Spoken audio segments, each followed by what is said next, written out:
Okay, Okay, thank I'm you. ready. Okay, do we have a leader to start with, or Pardon? do we have a leader to start with? Are we transmitting now? Are we live? Barbara? Barbara, Hans is calling you. I don't understand what you're asking. Are we transmitting? Are we streaming already? Are we live? Siamo Se live? siamo live. I don't know. Te lo sta chiedendo. Non lo so. Don't know. We're live on the platform now. We're live on the platform, so we all have. Okay. Okay, visitors are coming in, Salvatore. Yes. That's good to know. We've been working hard in the past few days. There have been live presentations, jury sessions. You did some hard work there, Salvatore. It has been a wonderful trip inside this wonderful adventure that is called Bear World Experience that started 16 years ago already. Mhm. And we had such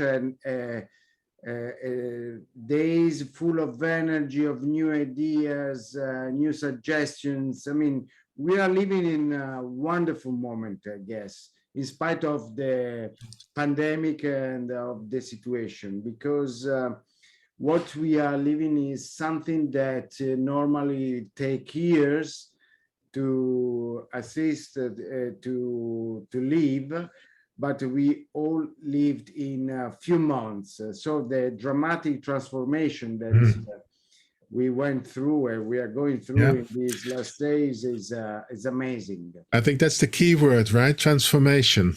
Exactly. And I would say also another thing, it's a transformation, but also a new renaissance of the live communication industry. Why is that? Why Renaissance? Renaissance because we are starting, we are entering a new era where everything has changed dramatically, deeply.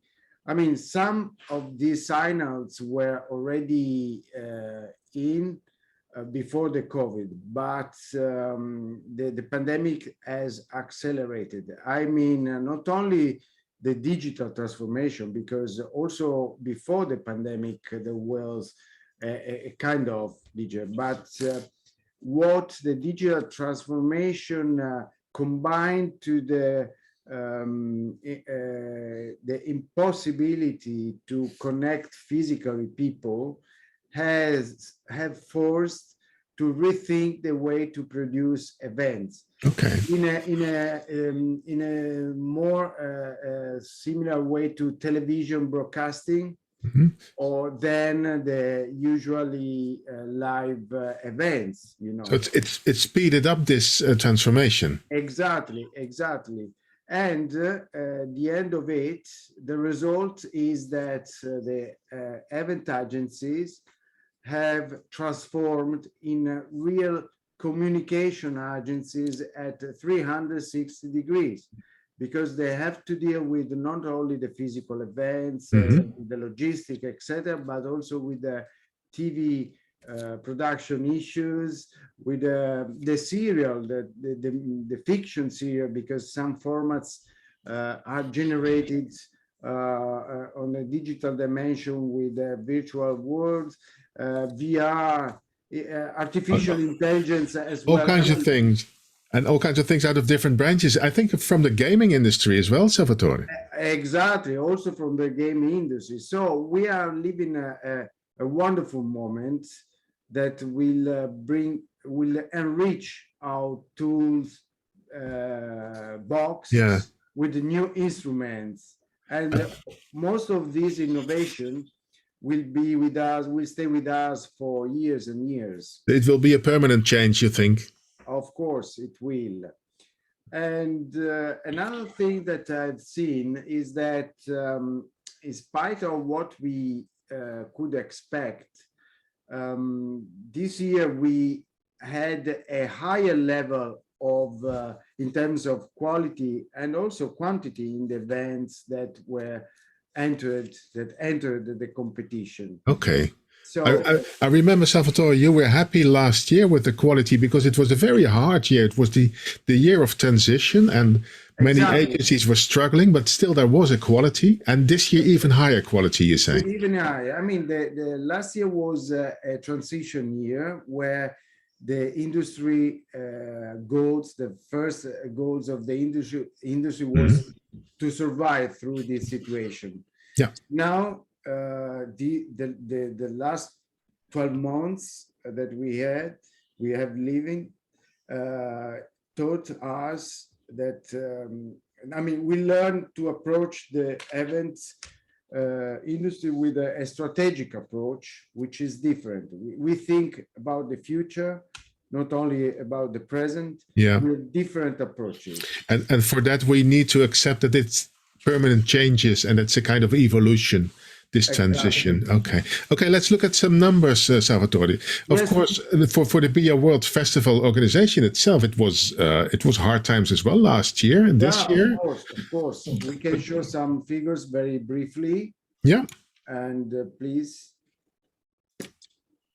So this is the number of entries that you had over the years. In the last years, I mean, as you can see, we dropped in the 2020 at 188, but suddenly this year we had 268 entries, which is almost the same of the 2019. Okay, so that's up in that level again. And let's look at the number of agencies that's competing. Yes, we had a slight recover, not that much as we had in 2019, but it's a good sign. This means that these agencies entered more events per each. In different categories. In different countries. And then we have a last chart regarding the countries. Yeah, it's a global pandemic. The number is quite stable, 27 countries. It's a lot because it's not easy to gather all these countries in the competition. Yeah. So the balance of this edition it's very positive to me, and hopefully next year we will come back to the physical hybrid, I would say. A hybrid, of course. Hybrid of the festival. It's the magical word, hybrid. Exactly. It's a magical word where not everybody knows exactly what it means because we are learning by doing. So next year you expect a lot of maybe even more permanent changes to be visible. And the way our events industry has transformed is also visible in this year's entries. And also, I think you can see that it was a well-chosen theme. Welcome to the new stage. Exactly. It is, I think we couldn't choose a more appropriate theme as this year because the new stage is a new era for the event, is new way to produce event in physically or digitally. So the stage has changed a lot. It's changed. I think we'll see that in the content program as well, Salvatore. Exactly. We have a wonderful program that is articulated in different rooms. And we have tried, thanks to your support and your help in a different area and subject. So we will talk about the new words of the live presentation. So we were talking about hybrid events, and we will try to understand what it really means. We will talk about diversity and inclusion with Ulrike Tondorf, the president of the jury, and some other clients, corporate clients that we talk about that. And we will try to see how to connect brands and people in the future, thanks to Christopher Werth, the creative director for Vogue-Dames. And then Gaurav Kad will tell us how to organize successful events in that the future generation will be proud of. He wrote a very interesting book, and I'm curious to hear about him. And then, of course, we couldn't talk, and we did, and we are doing, about metaverse. And we will do it, metaverse in events. And we will do it with a special guest who is Miguel Neves, editor-in-chief of Event Manager blog, that will show us what the metaverse means for events in the future. There will even be two presentations about the metaverse later on. That will be by BeamUp as well. Exactly. And we will continue with Generation Z, how this target group is reacting to the situation, what are the most effective messages that are addressed to them. Or there is also a nice workshop which is called 50 Shades of Hybrid. Again, Brad Cooker will teach us how we can easily adapt to the new standard with our home studios. Yeah, exactly. And then we will hear the results of the survey made by LiveCom Alliance, by Martin Schramm, the founder and the managing director, that will give us an overall picture about the industry. And then other contents. We will finish with Cece Becker, the executive producer of the 65th Eurovision Song Contest that will be held in Italy, and they will talk about the complexity of organizing events. He did it last year and the year before, and those were, of course, crazy years to organize a festival like that. Thank you very much for this moment, Salvatore. Let's go over to our first program parts. So, dear ladies and gentlemen, you can at this moment choose for the workshop by Stefan Hoevenaar, or you can choose for the presentation by James Morgan about words. So I must say, have fun. I hope you will be inspired by all these nice talks and interviews and workshops, and we'll see each other during the program in some other Zoom room or platform or wherever we can meet. Thank you. Have fun, everybody. Thank you for Salvatore, and bye-bye. See you tomorrow night for the award ceremony, of course. Exactly, at the award ceremony at 5 o'clock. Bye. Thank you.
Hi. Jill, nice to meet you.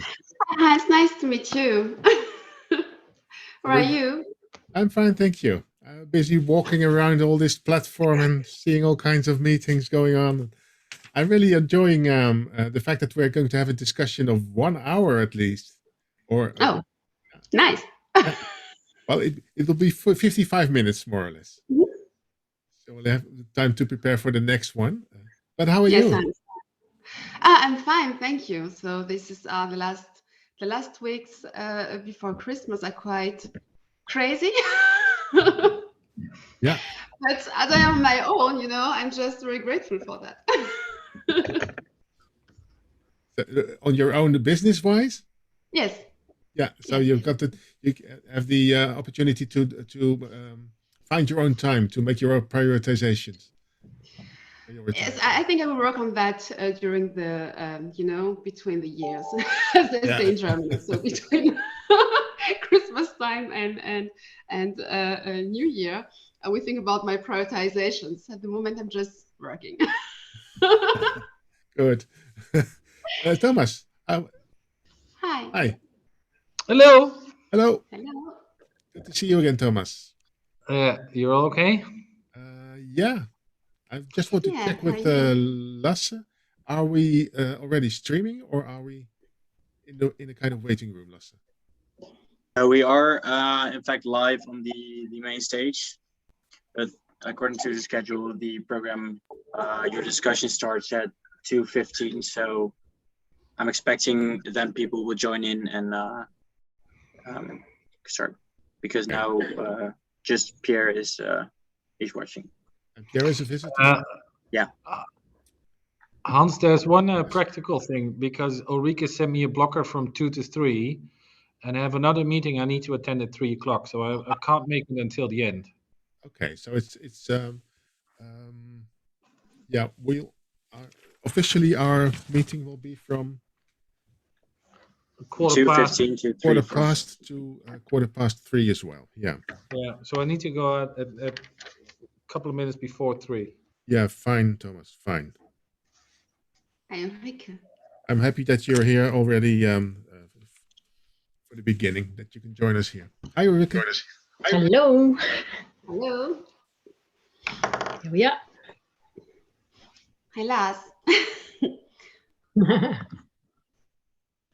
Can you hear me Welcome. already? Yep. We're almost ready, and there's still 9 minutes to go. Mhm. Thomas just told us that he has to leave us at 3 o'clock, so he will miss the last 15 minutes of our conversation. But that, Thomas, means that we have to talk about important things in the first 3/4 of an hour. And after that, we'll just make entertainment. Exactly. Exactly. So we make our points in the first 45 minutes, and then we just give examples in the last Yeah, 15 or minutes. we do a 45-minute warm-up, and you guys just do the finale in 15 minutes. We couldn't do that without you. Stephanie's still missing, right? Sorry, Is Ulrike? Stephanie also with us? No, not yet. Not yet. There was one visitor, but he left. So he'll be back at 15 past, I think. Thomas, can you maybe get a little light to shine on your face? You're a bit in the dark. Why? Let me see.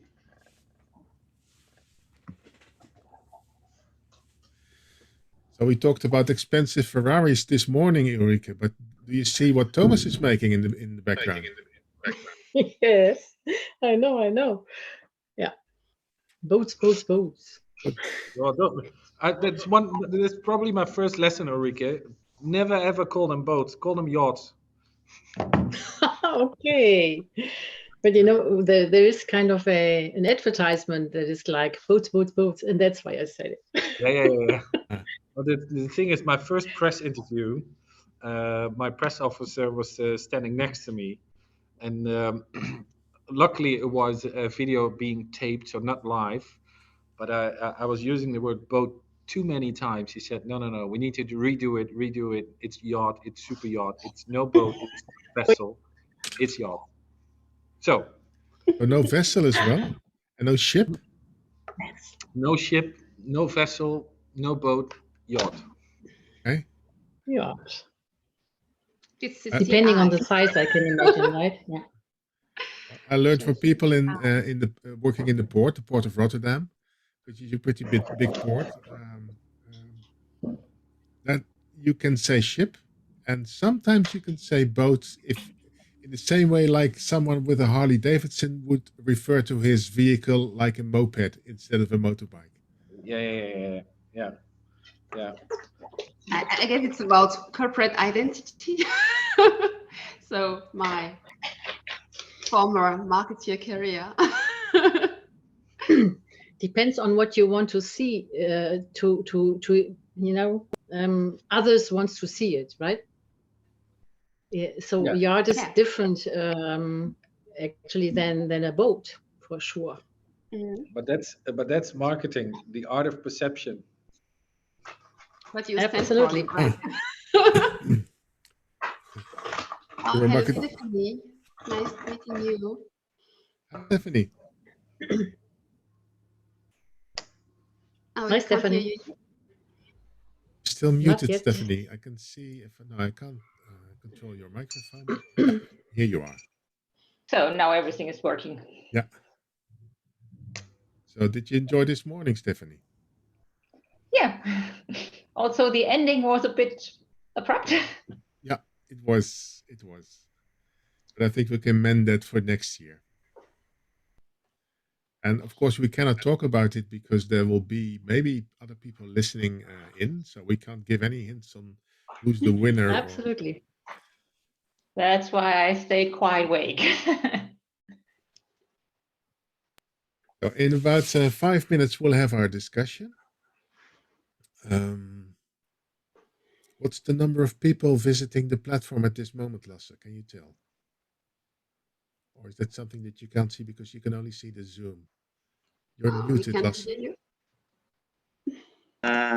Okay, so there I am at the main stage. It's at this point just in the platform. It's just over 30. Okay. Yeah, but everything will be recorded, so people can watch it later. And No problem at all. yeah, I think some people will choose to watch some presentations later and attend some other presentations right now. Yeah, there are two at the same time. So Yeah. right, we always have two at the same time. Yeah. And it's a trend anyway to watch all kinds of webinars, etc. On the later stage. Is it okay? So I hear you not really well, Hans. So you're right. So you're disappearing a little. But disappearing. So let me check my microphone.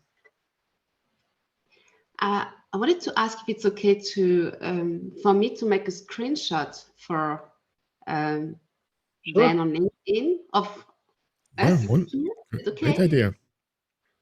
You want crazy faces or just normal? I want them to think that we had a very meaningful conversation. Okay, let's talk serious then. I'm gonna hide behind my towel for a moment then. But don't look too intelligent because it doesn't look nice in the picture. Anonymous. At least with my face, I would be frowning. So, Lasse, can you put us on a gallery view? Would this be nice, Michelle? Yes. So now Lasse is not there anymore, but I can make one more. I'm here, but I'm hidden. Now you're here with your number, with a phone number. Yeah. Yeah. But the first picture already, so you did it already for the first picture. I would say we are nice. On the first picture, we all are laughing, so that's particularly nice. That's Okay. not too bad. Yeah. So now we just moment. Thomas, can you smile for the picture? My teeth. Show some teeth. I just want to have us, yes, all of us. But I think that's Now I'm. Oh.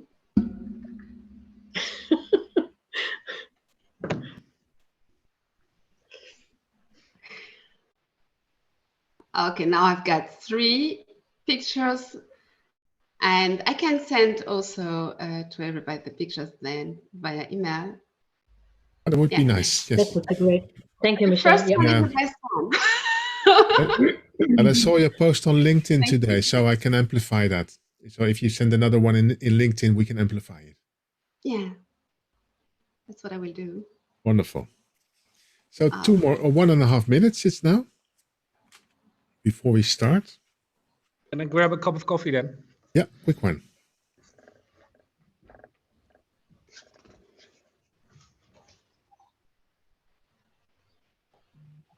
Is my sound better now, Ulrike? Sound better? Yeah.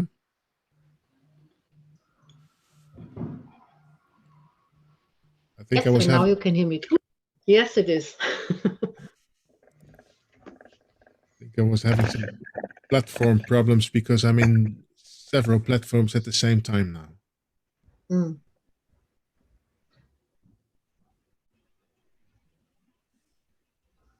And you actually guide us through. That doesn't mean we don't need any hands. We are just talking when you're asking. Just talking, yeah. Don't use this the digital hands. And if you really want to get my attention, just wave at me, or look very eager. Then, yeah, Michelle. Yeah, I'll see all of you at the same time. So I think that's best to manage it. So you see me as well. Also, I can't be seen right now.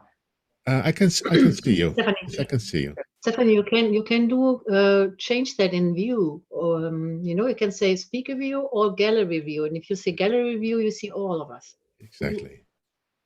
No. And if your window is not wide enough to see everybody, so it makes 2 pages, you can just widen your window, then you will see everybody. Those are all the settings. So I think we can start. Much technology for Thursday afternoon. All this technology, yes, you can't do without it anymore nowadays.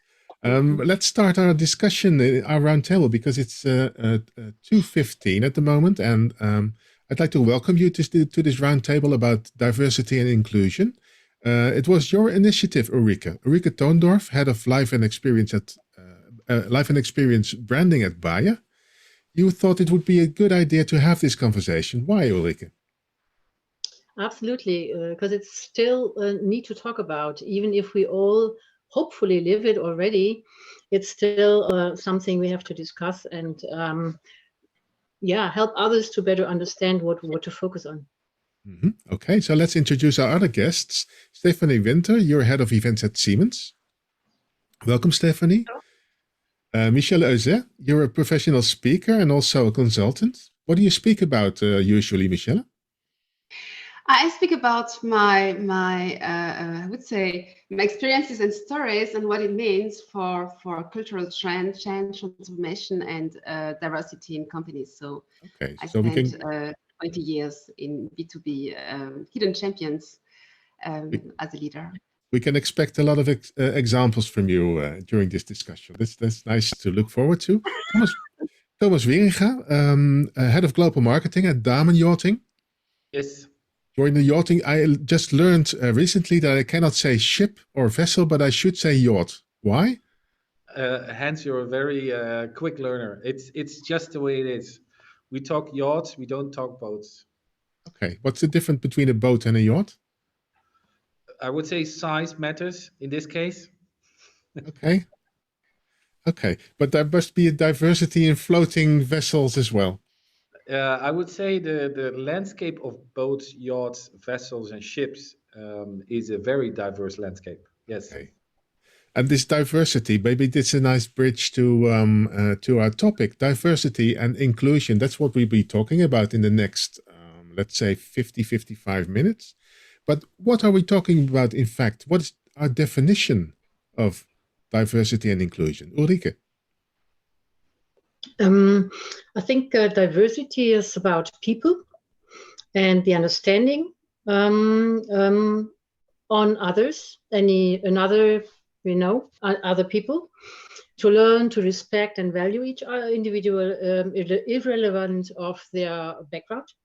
And inclusion is more about the how, a sense of belonging, kind of inclusive cultures makes people feel respected and valued for who they are and what they are as an individual or group. In Ulrike's definition, Michelle, isn't that more or less similar? Yes, but what I like to the diversity and inclusion now. Inclusion is needed for having a beneficial diversity, I would say, if you see it from a business perspective. I think diversity is something we do have in different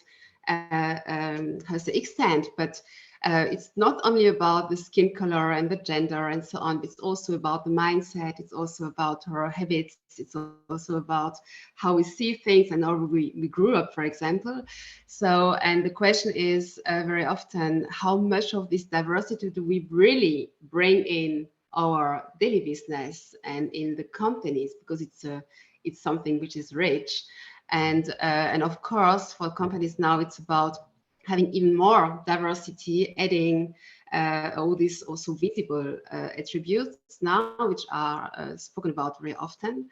And inclusion is not only about having this diversity, but also working together, giving everybody the chance, the opportunity to contribute. So it's not enough to have diversity, you need to have also diversity where the decisions are made. Otherwise, it is not, I would say, beneficial diversity. So it's about diversity in different places in your organization, and it's also, and inclusion is about embracing diversity. Is that the same for you, Thomas? Would that fit your description? I'm always very pragmatic when it comes to making these definitions. For me, diversity is like the team setup. It says something about the person itself, gender, where somebody comes from. Then the leveraging of that team basically is all about inclusion, making sure everybody plays a certain role. And talking about teams, you always give a team an objective, and there's a road to this objective. And inclusion for me is the enabler of making sure that we reach this goal in the most sufficient and efficient way, basically. So inclusion is getting the value out of diversity. It's basically you're using the assets that you have, and it's also about seeing the benefit of having a diverse team. I think it's like you have a car, and the car is the car. But having a license to drive a car, or even taking it on a racetrack, then you're using what you have physically. I'm making it very black and white here, but maybe it makes it very tangible for some people who have difficulty in understanding diversity and inclusion. But at least it's the inclusion is the practical side of diversity, as I understand you well. Okay, Stephanie, is there a diversity possible without inclusion, or the other way around? Yeah, I would say diversity is possible without inclusion, because diversity is the frame you can set. That's something you can do top down, to say you have to have a certain number of women, of disabled, on what have you. But inclusion is the part that needs to come natural to make it work. Okay, but does it have to come natural? Is that something that you can acquire or learn to include I think people? it's something you can learn. You have either you already have it and you appreciate it, or you can learn it by discovering unconscious bias you might have, or even conscious bias, which you have as well sometimes. And it's something you constantly need to talk about and need to be aware of. Okay, so it needs to be a topic. It needs to be out in the open. I think so, yes. Yeah, dear viewers, if you have any questions too, now you've heard these definitions of inclusion and diversity. If you have any questions to one of these guests in the panel, please let me know in the chat, and we will ask your question to all of them, or maybe to one of them if you indicate their names. So let's go back. We have a kind of rough definition of diversity and inclusion, and I'm still wondering would it be possible to have inclusion without diversity? What would that mean? Michelle? Yeah, I think that given that you've got diversity anyway, so it depends on what attributes you looked at now. So, and inclusion, you may have no inclusion despite this diversity if you don't really step outside of your comfort zone. I think inclusion is always stepping outside of your comfort zone. So you can have also people from, I don't know, I like to use also examples which are very, very common for everybody today. So you are in engineers, hidden champions, and you've got some people with another background. The question is, do you use these perspectives they have or not, for example? And to do so, you need to step outside of your comfort zone. You need to be ready to need maybe a little bit more time to come to a solution, because you won't agree at the very first moment. So of course, you can have inclusion or no inclusion also if you don't have a very huge diversity or very visible diversity. So these are, yes, there cannot be, from my point of view, inclusion without diversity, because it's really about using the diversity which is there. Yeah, I understand. Ulrike, I saw you nodding earlier on. Well, Michelle was... Yeah, yeah. From my point of view, inclusion is not always naturally given, because in some companies you have a culture, right, that is there.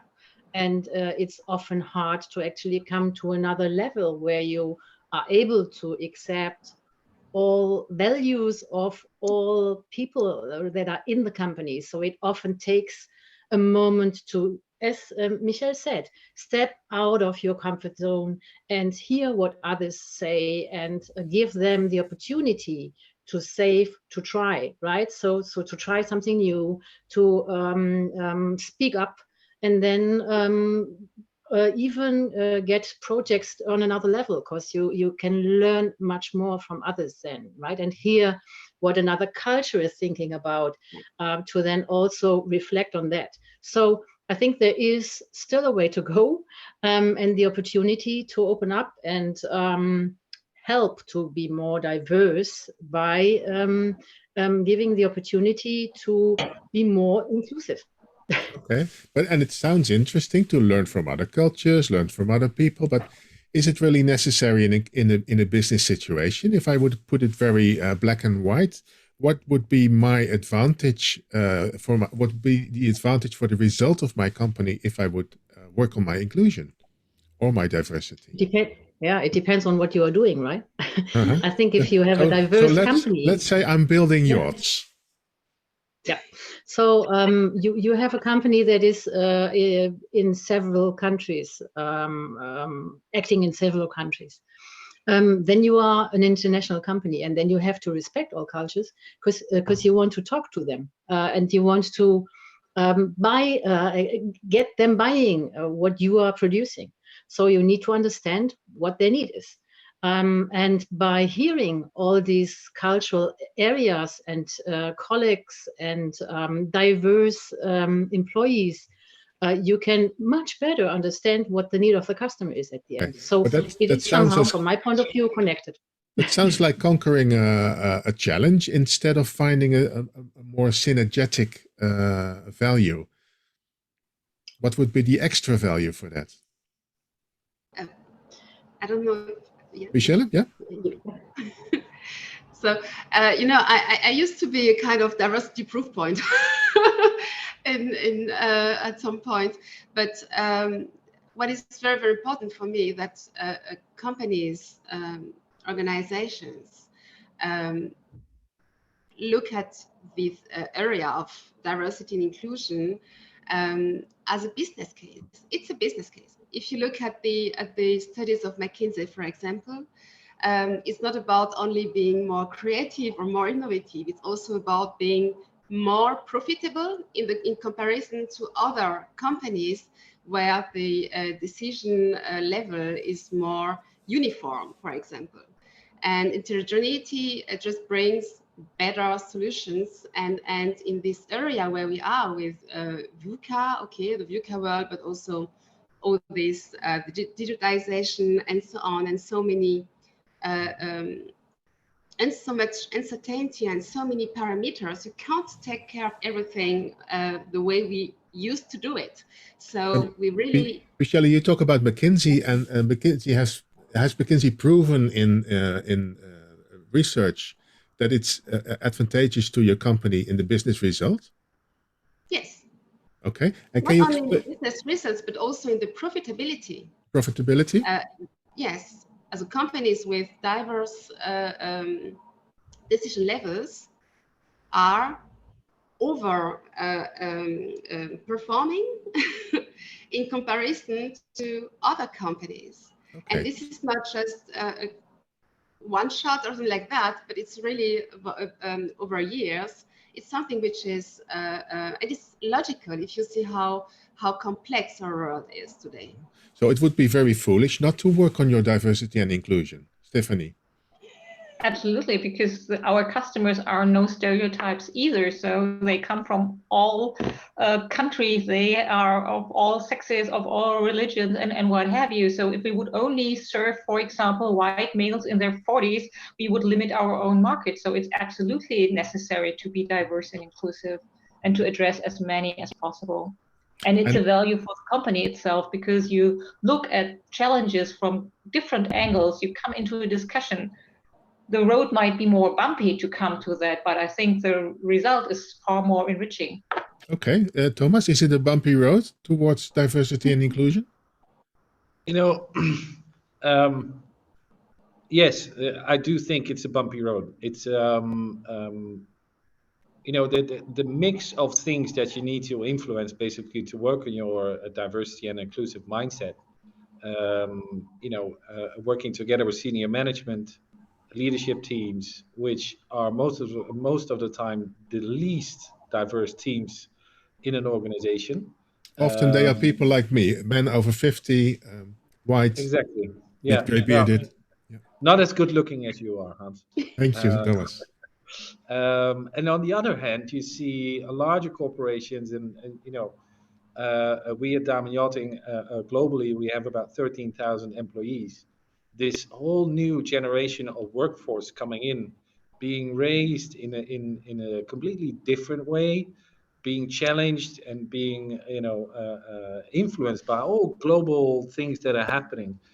That's like two generations that are conflicting one another, and organizations on a path to more diverse and inclusive teams. Yes, that is bumpy, because for those who have been used to doing a certain way of managing their job, of doing their job for the last 20, 30 years, needs to change all of a sudden. And some of them would see the sense of urgency, the other ones won't.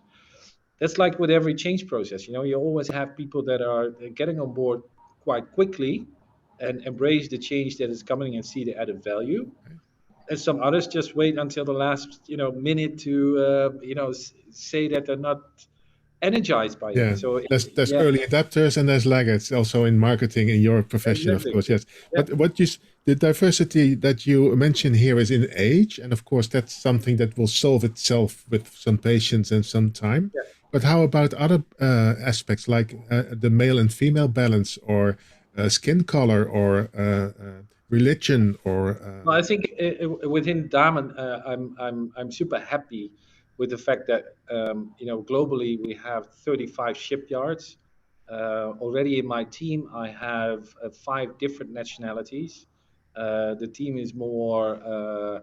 I need to work on the male presence because it's more female presence to get a better balance in. But you know, there's so many nationalities and backgrounds already, and you know, we have guys working and engineering the vessels, still people that are working in sales and everything in between. So it's, you know, if you talk a melting pot of diversity, I would say you're doing a good job. But it all depends on the departments. You know, engineering would be a more male-driven department than a female-driven department. But again, the huge amount of nationalities and background is just massive. Ulrike, would it be easier for a large company, or with Bayer, which is also a very large company, would it be easier for a large company to have diversity and inclusion? What do you mean with easier? I think it's important to do, right? Within Bayer, beginning of the year, it was decided to have a transformation officer in the BOM, you know, in the board of management, to guarantee and to exactly do that, starting the change and the transformation in the company.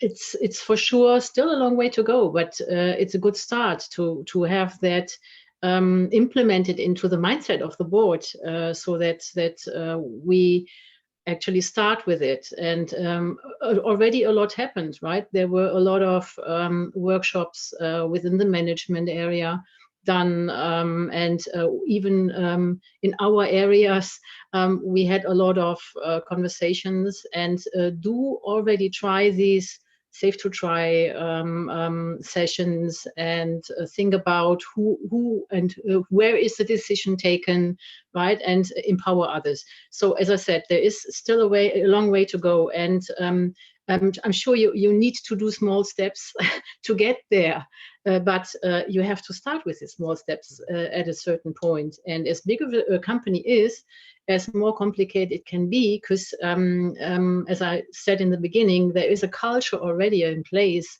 since years, and there is a long way to get out of that comfort zone and get for big new thinking. To have this, and it's important to do so. It's important to do so, also to get, new talents, because new talents already think in a different way than we may, that are already long in such a company. Yeah. So it's good and important to do so, because teams will be, from my point of view, much more efficient, because you learn so much, and the outcome is at the end much more sustainable and efficient. And even profitable. That's what I learned. Michelle said. And Thomas, you raised your hand. Yes, it may be a little bit provocative, but my personal opinion is there's a big risk when organizations are addressing this topic of diversity and inclusion. And it reminds me also about the whole sustainability topic, environmentally friendly, this greenwashing. And I sometimes have the feeling that, even though there are a lot of workshops being organized, and there are a lot of, HR people talking about this diversity, and we're such an inclusive mindset, at the end of the day, if you just look at what practically has changed within organizations, it's very, very limited. So this internal marketing some companies are doing just, by convincing the people that they're very, working hard on the topic, very black and white. Again, that really makes me sick. Okay, I see you reacting to the word greenwashing here, Michelle. Yeah. Do you recognize this? Yes, of course. I'm a speaker also because I have so many stories out of my leadership career, and one is the fact that I was asked to participate to a movie, to an HR film, and my answer was, it depends on the message of the film. Is the message of the film that we are diverse? So I wouldn't do it because I'm just an exception. As a single mother, as a foreigner, as a female leader, as a Black woman.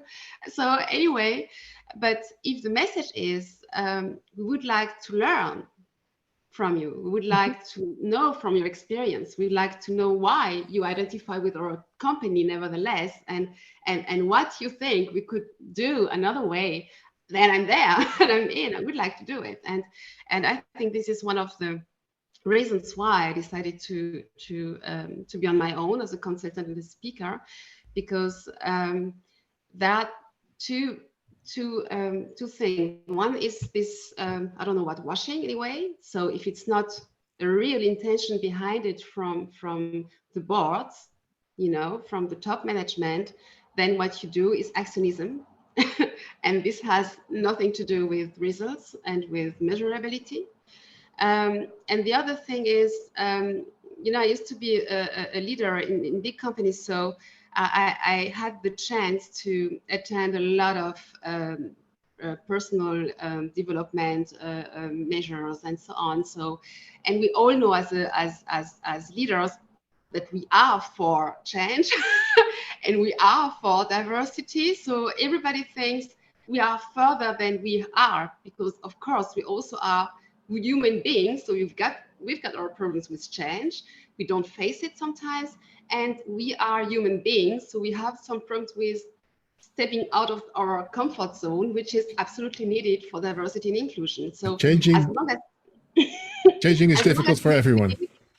That we are already there, it's quite difficult to really come forward. And what I do is that I really give the companies and the leaders and the employees the room to say, oh, I can't hear it anymore.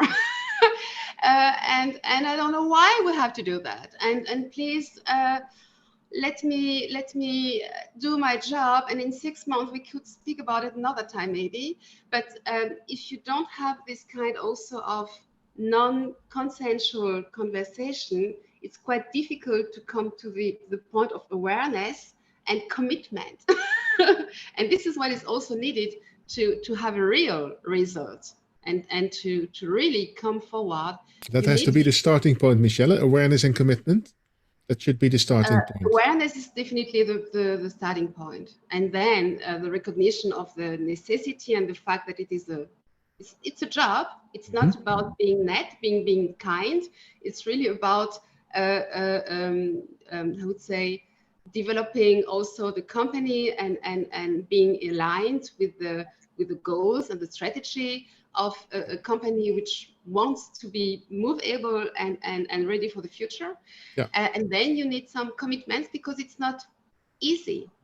It's not easy. You have to do something and you have to put yourself in question. Yeah, you have to put the energy in it and to keep it as a topic, like we said earlier in this discussion. Stephanie, Yeah. do we need a new word? We heard the word greenwashing. Maybe that's a word that belongs to the sustainable or sustainability topic. But what kind of word would we need here? I'm thinking what it could be, because it's far more than gender washing. It is. But I wanted to add, for me, it's even more than stepping out of the comfort zone. It really starts with being aware, and many of us haven't learned how to deal with it.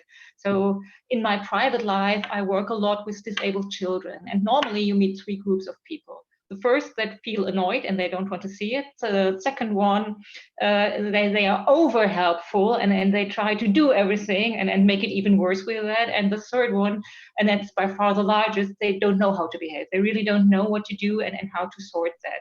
And I think that you can transfer to so many inclusion and diversity topics, that we have to find a way how to deal with it as something natural and not be ignoring or over helpful. I think that can be key. This is the key question. How can we improve this? How can we help ourselves and the people around us change and get this awareness and get this inner need for inclusion and diversity? Because it brings us a lot, because there's advantages to be found. But maybe that's a nice topic to talk about with some examples. Can we give some examples how we can help the company around us, or maybe our clients or our family or our friends or ourselves? How can we change? First example was by Ulrike, by the transition manager. That's a good example that you can give to other companies. Appoint a consultant like Michelle or someone like you for a transition manager. But are there more examples? If I, yeah, sure. Yeah, I think one one thing which is quite important from my point of view is just to notice that we all are on both sides.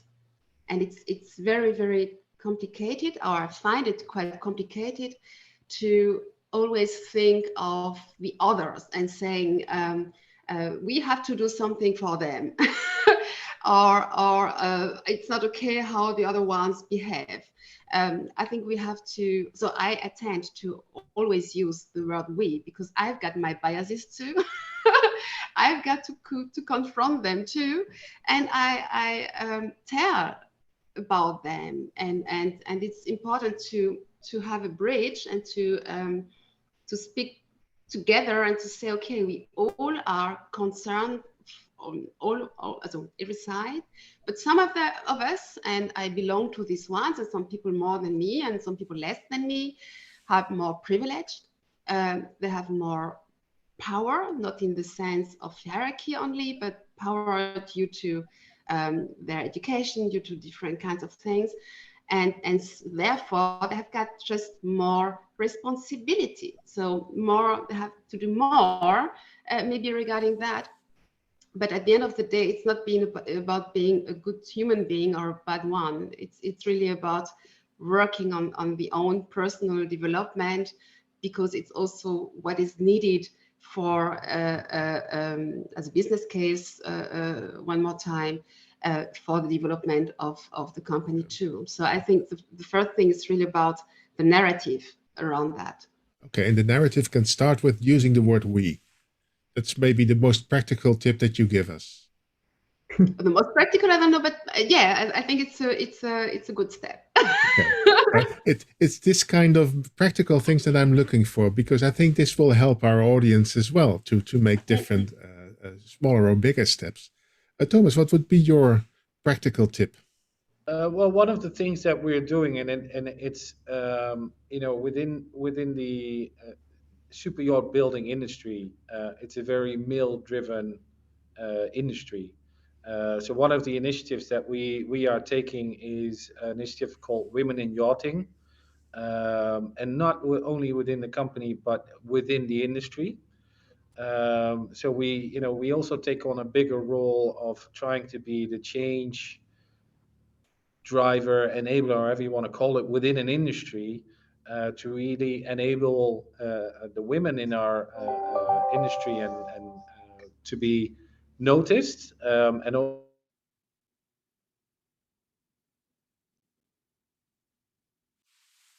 I can't hear you anymore, Thomas. I think your microphone got switched off.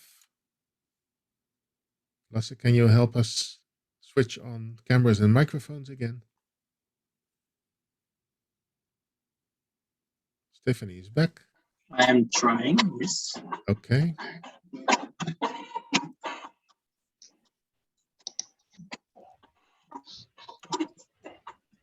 I'm asking to start the videos again.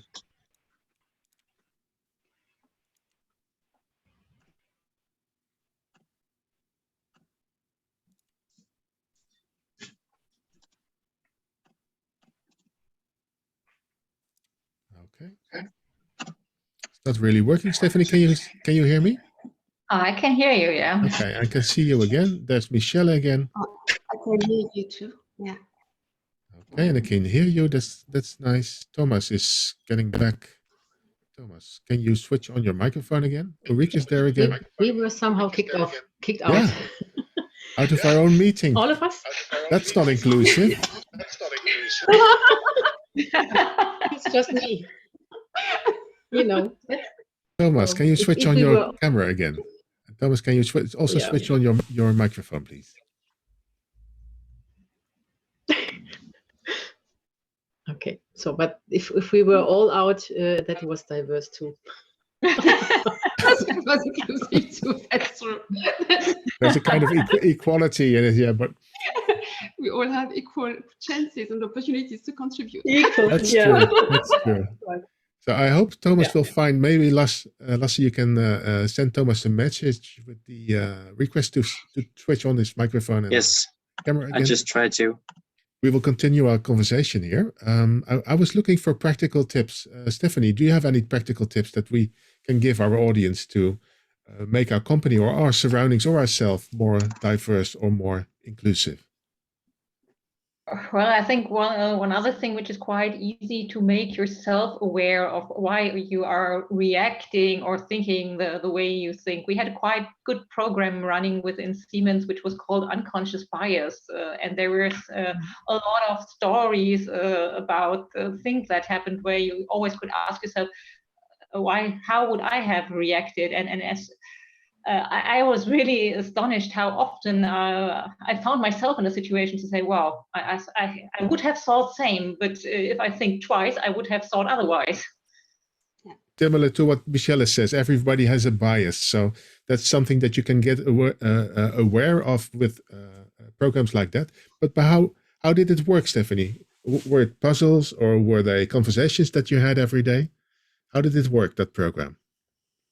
So there were a lot of stories in films, in written that you could read, and you were invited to discuss about that as well. And there were quite a large community discussing those things, but mainly it helped to make yourself really aware why you act like you act. Mm-hmm. And did it also give you tips or instruments how to change when you became aware? You had the same, Ulrike? We had the same project or a similar maybe. And with us, Stephanie, it was a little bit different. We had kind of workshops again, first starting with the upper management. They were actually guided and also worked on examples and what would you do and how would you react to then get, some ideas of how to do better and more think about this. And then they had to do that workshop with their own teams. They got a person on their side to do it, because that was really helpful to even, get that first step done and explain what is really important to look into. So I like that a lot, because it gives, them the first opportunity to already try out and share. Yeah, okay. And then you can also learn from each other and from each other's experiences while using this program. I think it's very important. So when I facilitate such workshops regarding inclusion and diversity, including biases, psychological safety, and so on,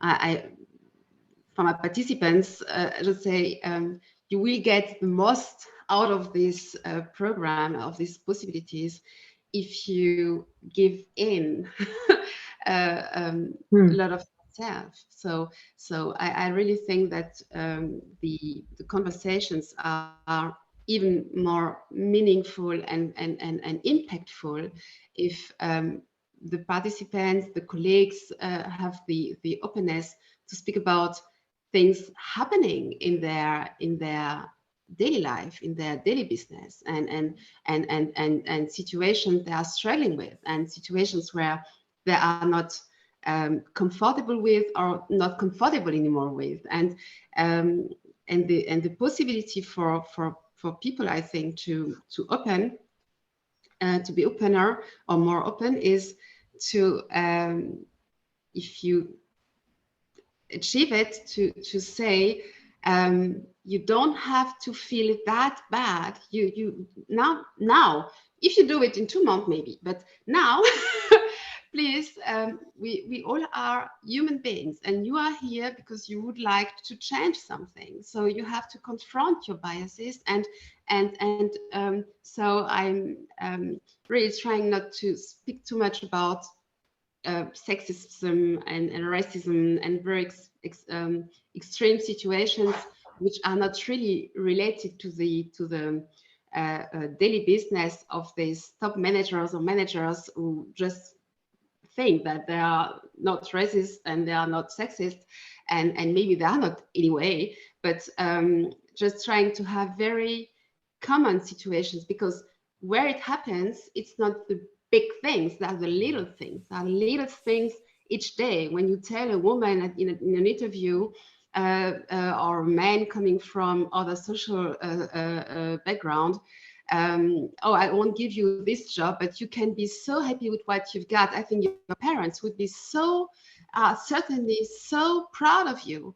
And and they don't understand what that means, what they are saying, that they wouldn't have told that to somebody else with another background, and that this is reducing somebody to its origin or gender or anything else, but they don't really realize that it's part of the daily business. And I really tend to avoid speaking about extreme situations, because it's very easy not to also to be dissociated of it. Yeah, I understand. And the idea is to be associated and to see, hey, that could happen to me too, or maybe I really behave this way. Why did I do that? And is it okay or not okay? But it was a joke, but it was, what is a good joke? and to see but I'm also, so I always share my own examples too. So because we have to be and remain aware. It's a work. It's and here awareness is the word again. Yeah, Ulrike? Yeah. And there is still a long way to go, but I want to pick an example we already talked about earlier, Michelle. Think about 10 years ago, as a woman, you actually had to present, or you had a project and you prepared a presentation, whatever. How often did it happen that your manager took that and said, oh, let me present that. It's better that if I do that, it would be better, because however, that often happened. That changed already. There is already empowerment going on. I'm sure there can be much more, but it gets slowly better. And that's also an example, right? Maybe not in each and every company that is already the case, but this is exactly what the best would be, right? To empower. What you say, Ulrike, if I combine it with what Michelle says, it's about awareness, and it's about also accepting the fact that there are different shades of gray, and that we should not look only at the extremes, but also if we have a mild example of sexism or racism, it still can hurt extremely. So how can we make it in such a way a topic of our everyday life that we will build upon this awareness gradually? So if we look back, that we can see that there are still steps being made. Stephanie, how would you look back upon your company career, let's say? I know you work for a long time at Siemens now, but can you tell us about the things that have changed already, about the wins? So maybe I start with my start at Siemens 30 years ago. When I had my job interview, that guy told me, he said, oh, and we have a lot of engineers, so I'm quite sure you will find a nice husband here. And I said, that wasn't my intention. And I hope that this is not said anymore. At least, as we said so many times, you have to start with yourself. When I started being in a leading position, my team was all white, all German. And in the meantime, I have 5 nationalities in the team. I have different ages and different sexes, and I still work on that. And each time we have a job opening, and my colleagues as well, we look at not only who would fit into the team, but who would enrich the team. Okay, so that's a different point of view. That's a different angle of attracting people to your team, your company. Michelle? Yes, we made such, we're really coming forward. So it's, I started working 98 in Franconia. and so really, I think it's not about, anyway, I think blaming is not helpful. And I think that giving this subject this kind of weight, so bad conscience and I don't know, this is not the way. I think the way is really to see that we are coming forward, to realize anyway and identify that we are too slow because it's a fact. we are not fast enough regarding that. Always, And, by definition, we are too slow. Not always by definition. I would say there is a big, when I started working, you heard this with, you will find an S-band. I could tell you a lot of things which are quite maybe would be provocative today. So it was more or less normal. So some things which are not existing anymore today. But we've got a kind of consensus regarding the fact that women in leadership should be, that we want to be inclusive, that we want to be diverse, that we want to come forward, and so on. And at the same time, if we look at statistics, despite this consensus, we are coming forward, but not in the same extent. So if you look at the mindsets, they really evolved a lot. If you look at the statistics, they are evolving, but not in that speed. So there is a kind of discrepancy. Yeah. And I think this discrepancy comes from the fact that we all want to be open-minded, and that we all see ourselves as open-minded, and we all have a lot of proof points that show that we are open-minded. And that's why we don't confront sometimes anymore these little day-by-day situations where we see, oh yes, this woman would be the right person, but she's got 2 children and they will have to travel. Okay, I'd like to learn, Michelle. No. I'd like to learn. If we were looking for these day-to-day confrontational moments with ourselves, just to open our minds and not be happy with the way we are, but still wanting to learn and be confronted, what would be 3 good questions that we should ask ourselves, maybe every week or every month? The first thing is, if you meet a situation that is surprising to you because it's not aligned with your bias or with what you think, please take it as an opportunity just to have a look at your worldview and not taking it directly for an exception. What would be the question there? I understand what you mean, but how would we phrase this question? Is my surprise, is the fact that I am surprised, factually right or not? Is it really an exception? A lot of people tell me I would be an exception. I think, how many people do you know, black women, to be able to say that I am an exception? I'm the only one you know, and you mean I am an exception. So ask yourself, can I really see that this is an exception? So take the possibility, the things that are surprising you as an opportunity. But the question could be, Michelle, is this an exception or is it my limited view? Yes. Okay, that's one. It's not a bad question. So it's a good one. I think it's an open without blaming. It's a question without blaming. That's nice. So, maybe Ulrike, do you have a question like that as well?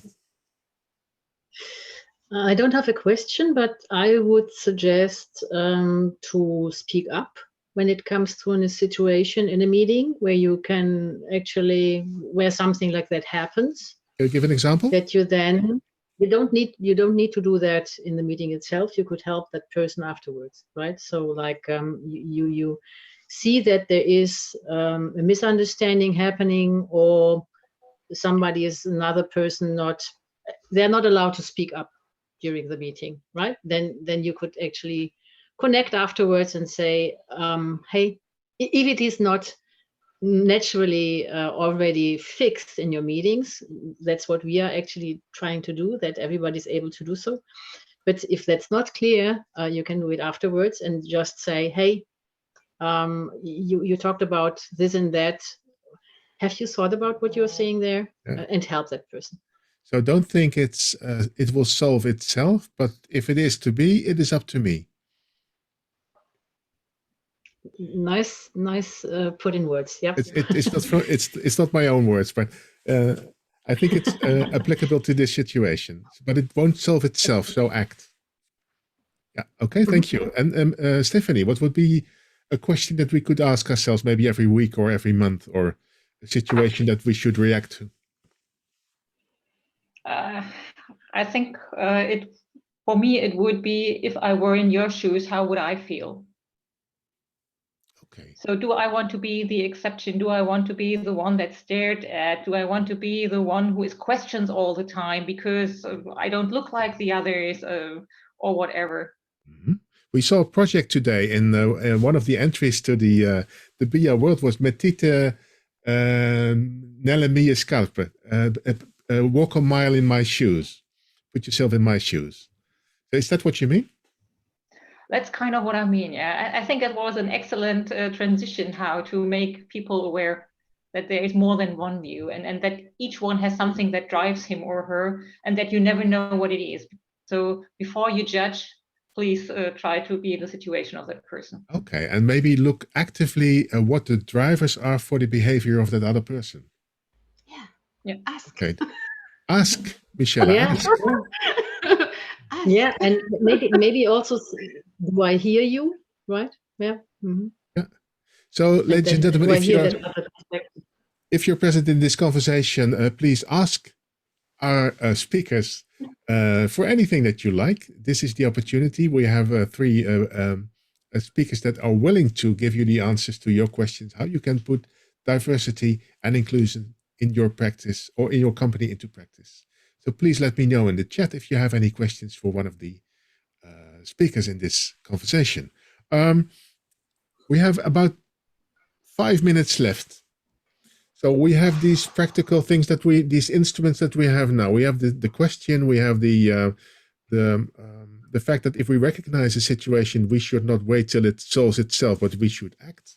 And we can put ourselves in other people's shoes just to learn how they or why they do what they are doing, what their drivers are.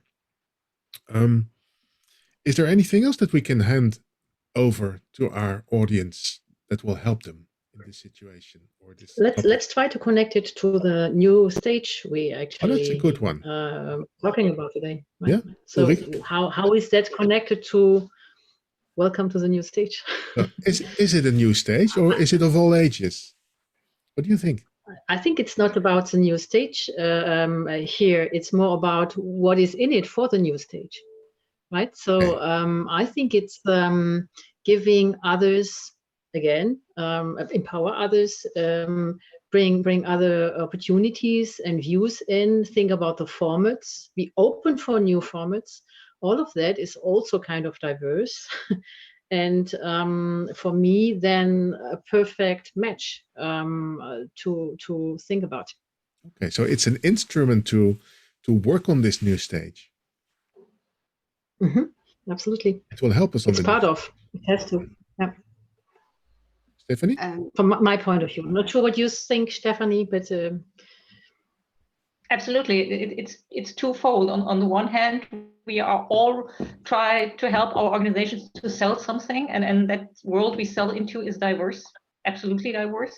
And on the other hand, we are in a war for talents as well, and talents are diverse as well.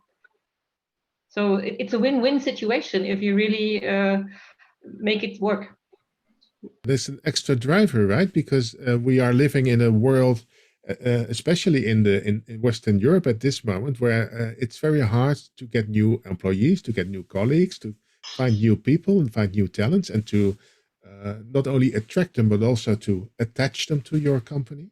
So this could be an instrument on that field, Stephanie. Absolutely. Michelle, this is easy for you because you're a consultant. So consult us. Well, help us. Give us some advice.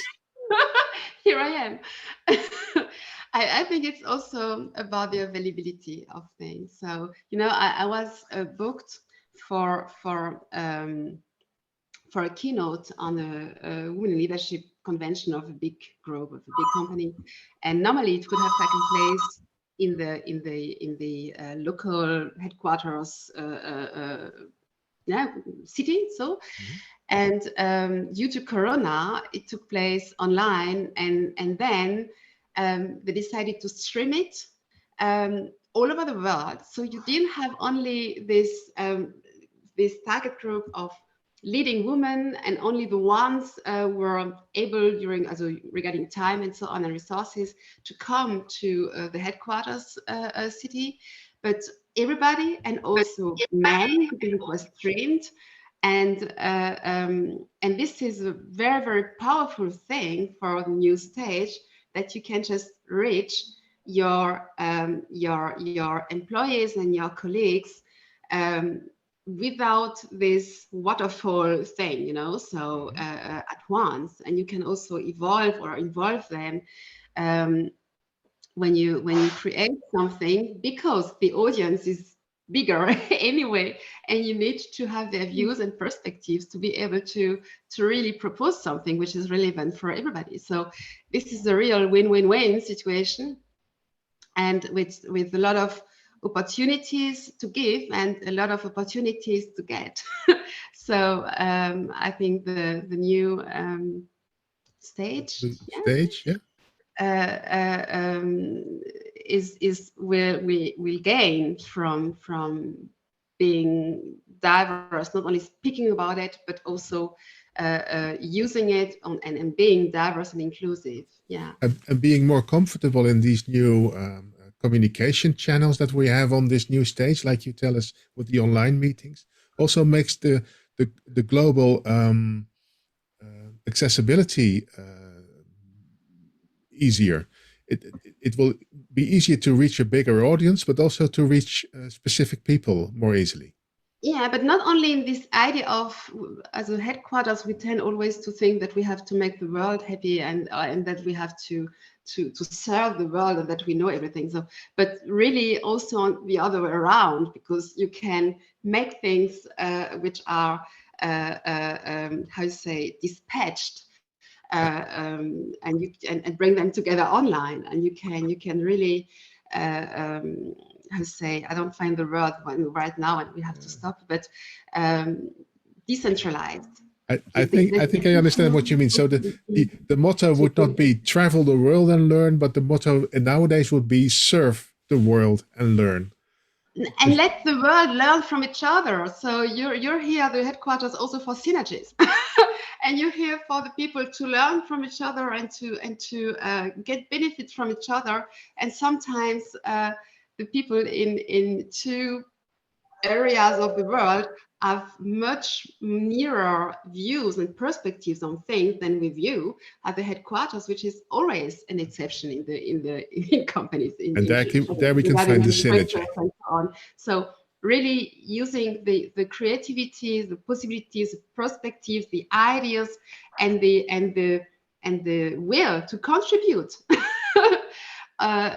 which is there everywhere. Wonderful. Thank you very much. Thank you very much, Michelle Euse.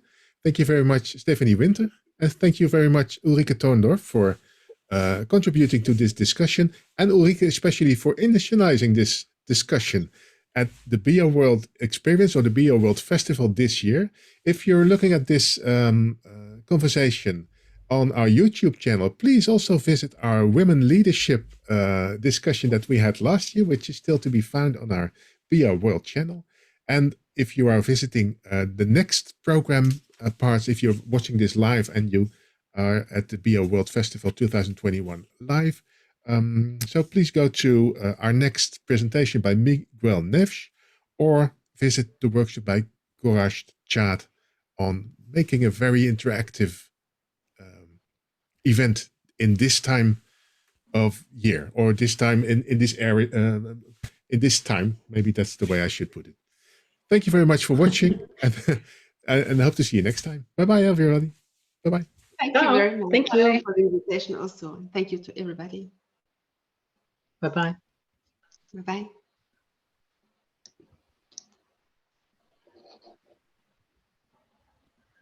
Tschüss. Ciao, ciao.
Hello, everyone. Just to clarify, Miguel is not in the room yet, but we've sent him a message to ask him when he's ready.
Hello.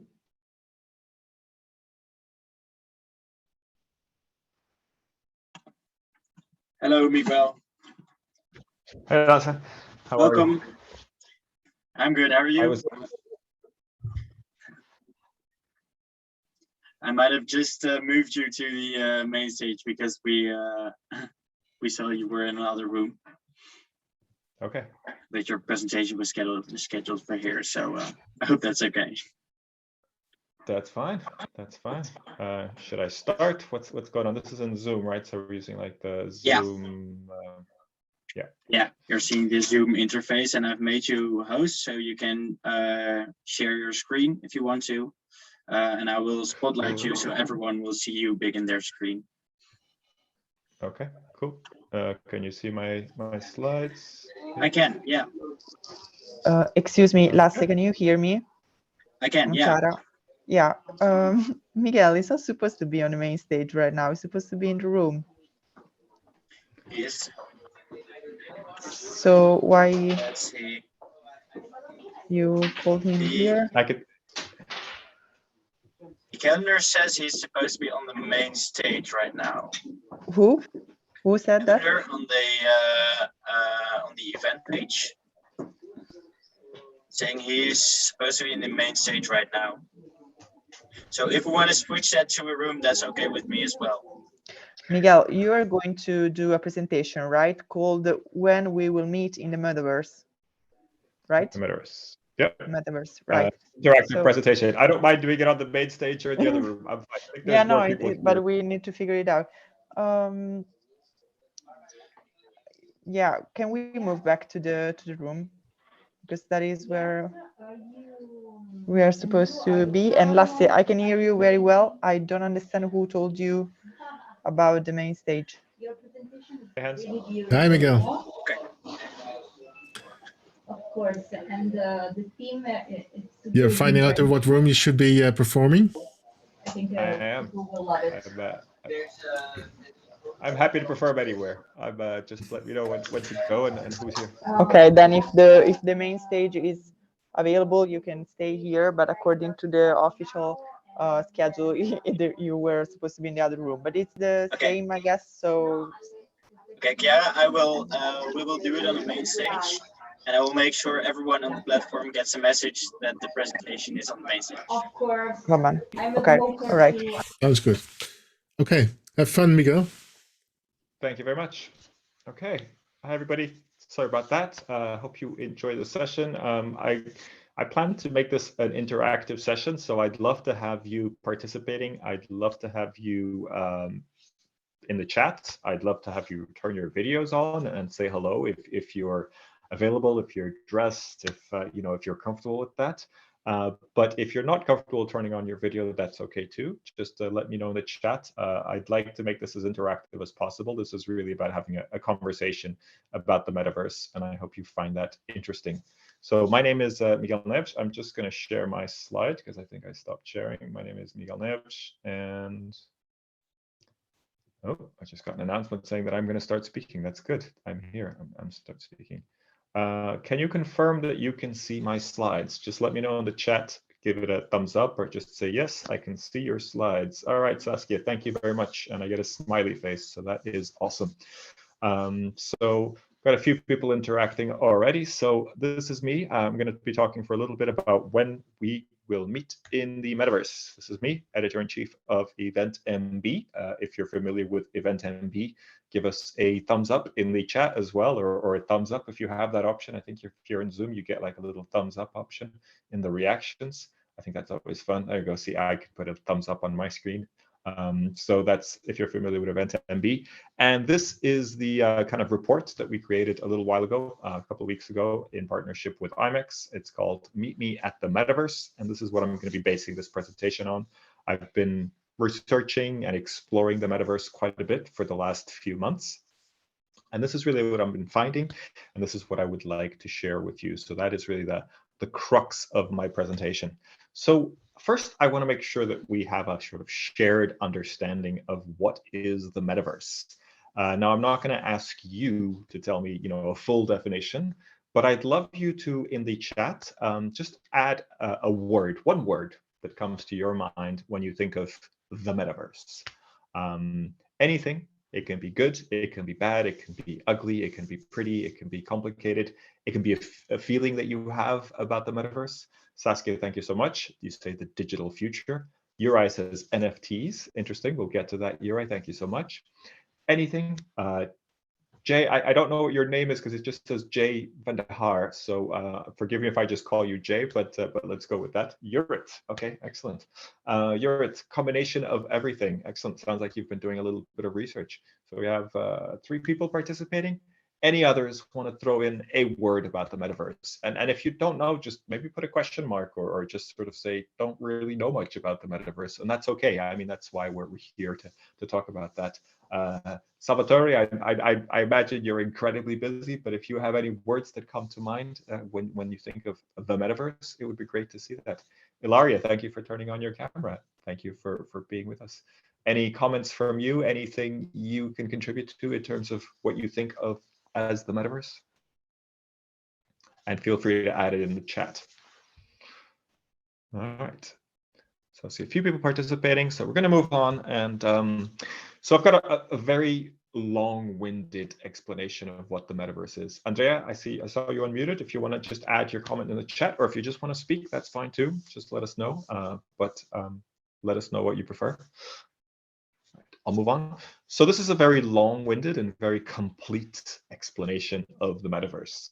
So I'm not expecting you to learn it by heart or anything like that, but I'd like to kind of go through it and maybe unpack it a little bit because I think this is a good explanation. It's kind of considered to be the most official explanation of what the metaverse is. It's by a guy called Matthew Ball, venture capitalist, and he was the author of a thing called the Extensive Metaverse Primer, which really is a kind of a multi-essay website that has a lot of information about the metaverse. So I would look that up if you want to have sort of a more official definition.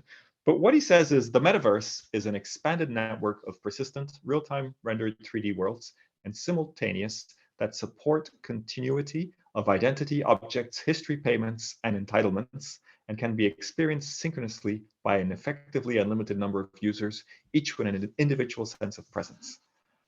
That's a lot, right? So I'm going to unpack a few things that I think are worth mentioning about what the metaverse is. So the first thing you mentioned is this expansive network of persistent real-time rendered 3D worlds. And I think the first important thing there is persistent. Persistent is really interesting because the metaverse is 3D.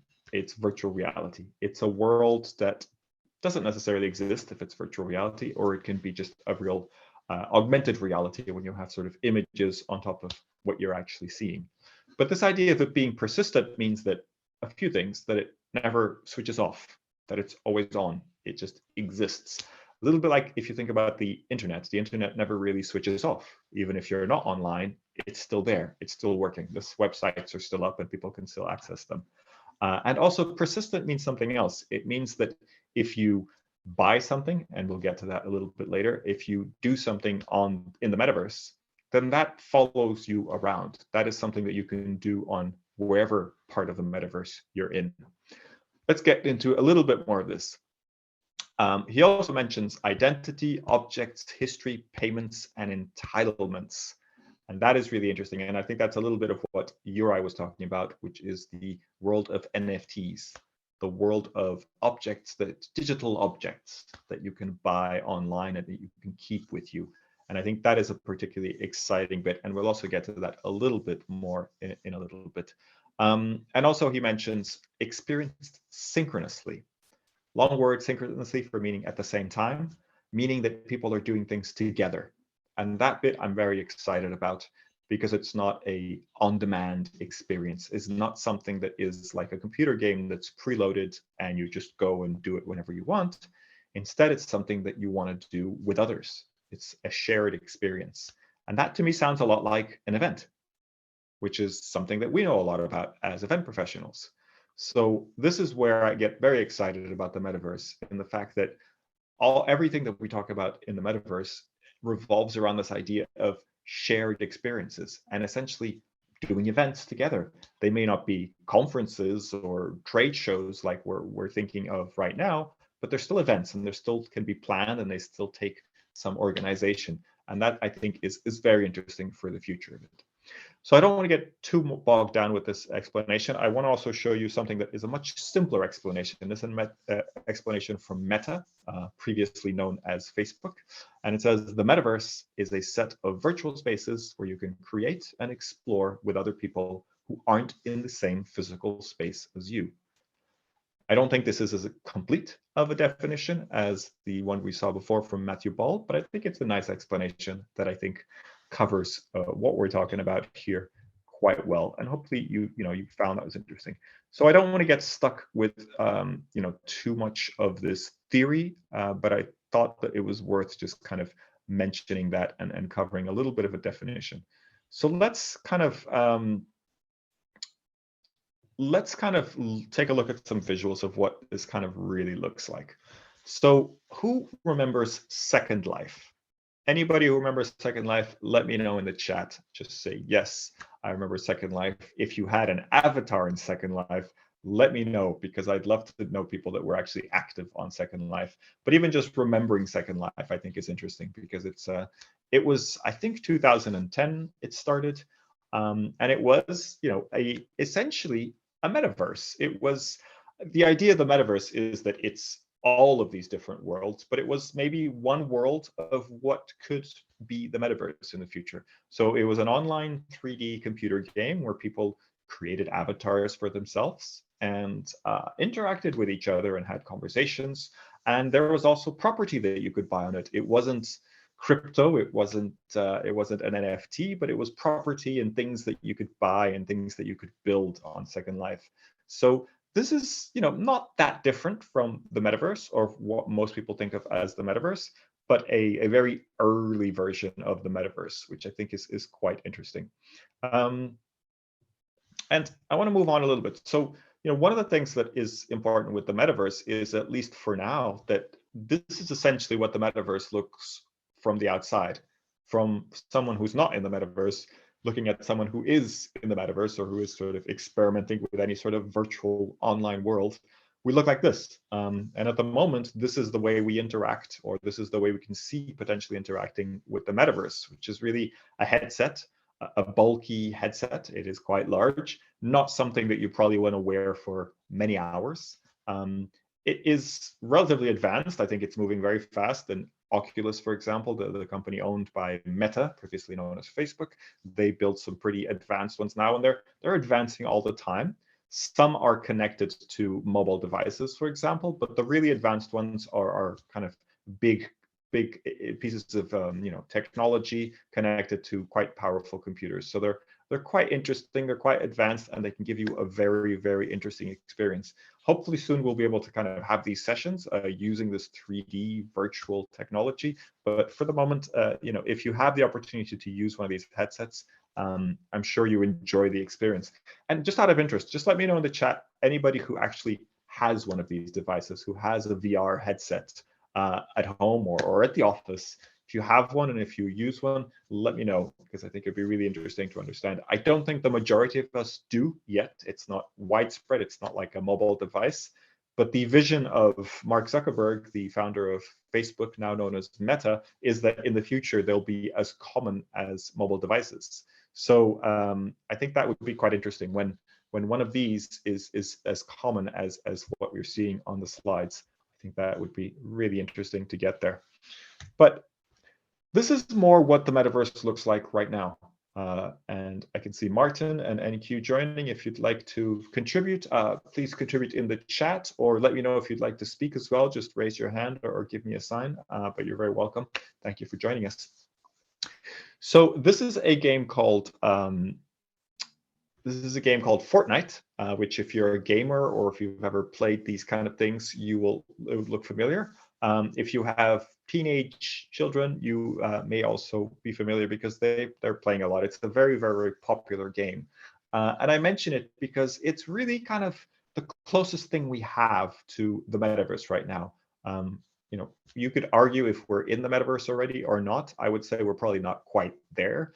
But Fortnite is one of the kind of leading games in this area. And this is what it looks like for the most part. It's usually a kind of battle game where you shoot other people in teams of 5. And you know, you wear a headset, not a VR headset, but a headset, usually played on a PC. And you wear a headset so you can talk to your 4 other teammates, and you go on these, you go and hunt the other team down, essentially. So it's a, you know, it's a shooting 3D virtual experience. Very, very popular, played online, very much a team game, which I think is quite interesting as well. But, you know, this is quite advanced. It's definitely more advanced than Second Life. It's more of a game rather than a sort of world as Second Life was. But what's interesting about Fortnite is that they also have what they call a creative mode. And I think that is particularly interesting because this is proving very, very popular for Fortnite. It went from being just a shooting game, a kind of violent war game in teams, to having this option where you can build your own levels, build your own sort of universes or your own worlds within Fortnite. And what happens now is that people join others. People join together and look at each other building worlds on Fortnite. And so you don't really need the violence. You don't really need the kind of the goal of the game to go and shoot other people. You can just join each other and look at worlds that each other have built and explore those. And those are very popular. If you go on YouTube now and you type in Fortnite creative, you'll find hundreds of videos, if not thousands of videos, of people just exploring other people's worlds or building worlds, etc. This is very much like Minecraft, which is also very popular for kids. So I think this is kind of where the metaverse, or where kind of the early stages of the metaverse are and where they're being developed. And where it gets really interesting for us event professionals is that now there is a kind of phenomena of people doing concerts and really events on the metaverse. So this is a picture of Travis Scott, who did one of the largest events on the metaverse, or in the metaverse. This is on Fortnite. This was, I think, in August of this year. And he had, I can't get an exact number because the numbers change all the time, and depending if you're counting views on YouTube and other kind of sources, but apparently he had something like 12 million people join him for a concert on Fortnite. And what that means is if you logged into Fortnite, and when you log into Fortnite, you kind of choose which world you want to go to and kind of where you want to be. If you logged into Fortnite on this specific day at this specific time, you could go into the Travis Scott world. And rather than play a computer game that has the normal dynamics and you move around and you shoot or you build, depending on which version you're on, kind of the creators of the game, this online game, kind of switched that off and made it so that you could still walk around, you could still do whatever you wanted, but you were watching a concert. And it was a 3D modeled concert with Travis Scott and music and lots of other things moving. There's a planet behind it moving, etc. You know, quite spectacular. And you would just watch this for 10 or 15 minutes, and that was the concert live on Fortnite. And this took, months and months to build, the 3D rendering of Travis Scott and everything, and it was very pretty. It was still something that was pre-recorded in a sense. They just pressed play and he played. But while people were watching this, they could hear the music and they could move around. So they could move around Travis Scott and everything else that was happening. There was also a moment where it filled up with water and then suddenly they were all swimming. And so it was this kind of immersive concert experience, and it was really an event. It was really an amazing event that 12 million people watched. If you go on YouTube, again, there's lots of videos of kind of experiencing this, which is fascinating. The 12 million people were not in the same world at the same time. What happens is that there's multiple versions of the same kind of world happening. But it's really interesting to think that 12 million people were online at the same time in this 3D virtual environment. There was also an Ariana Grande concert, which was not quite as popular, but she also did 4 concerts. So she actually had a tour in the metaverse, which is probably the first sort of mainstream artist to have a tour on the metaverse, which I thought was really, really fascinating. And these are sort of interesting developments, and I think very interesting for event professionals in that sense of events happening in the metaverse. Now, what's also happening at the same time, and Juraj mentioned NFTs earlier, which I think is a really interesting aspect of this, is that a lot of brands are really interested in the metaverse. So it's not just Fortnite, it's not just Roblox, or it's not just these worlds, but brands are releasing 3D objects. Brands are releasing clothes and handbags and things that you can use.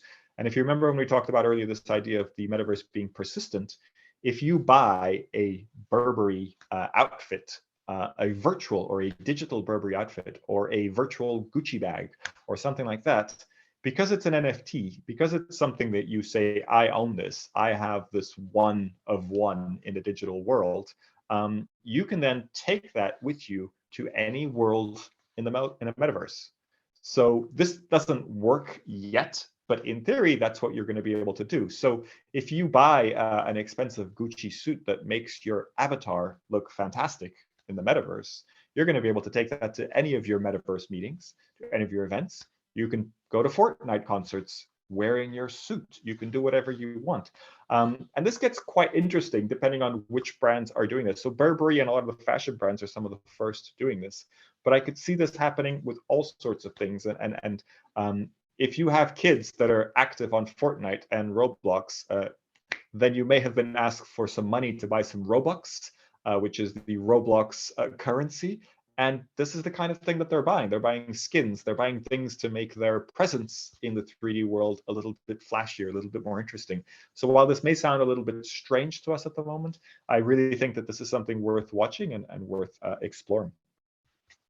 And the last sort of example of what's happening right now that I think could really develop into something interesting in the metaverse is what Facebook, or now Meta, is doing. This is Facebook Workspace, I believe, or Work Group.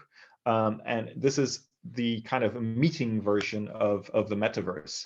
So, in essence, it's still a Zoom call or a Messenger call or something like that, but then you have an avatar and you can express yourself and you can move. And if you're wearing a headset, you can take notes. You can do many things like that that are more immersive, more interesting, a little bit more exciting than doing a Zoom call, as I think we've been doing it in a lot of things. So this is also kind of Meta's vision for the future of the metaverse.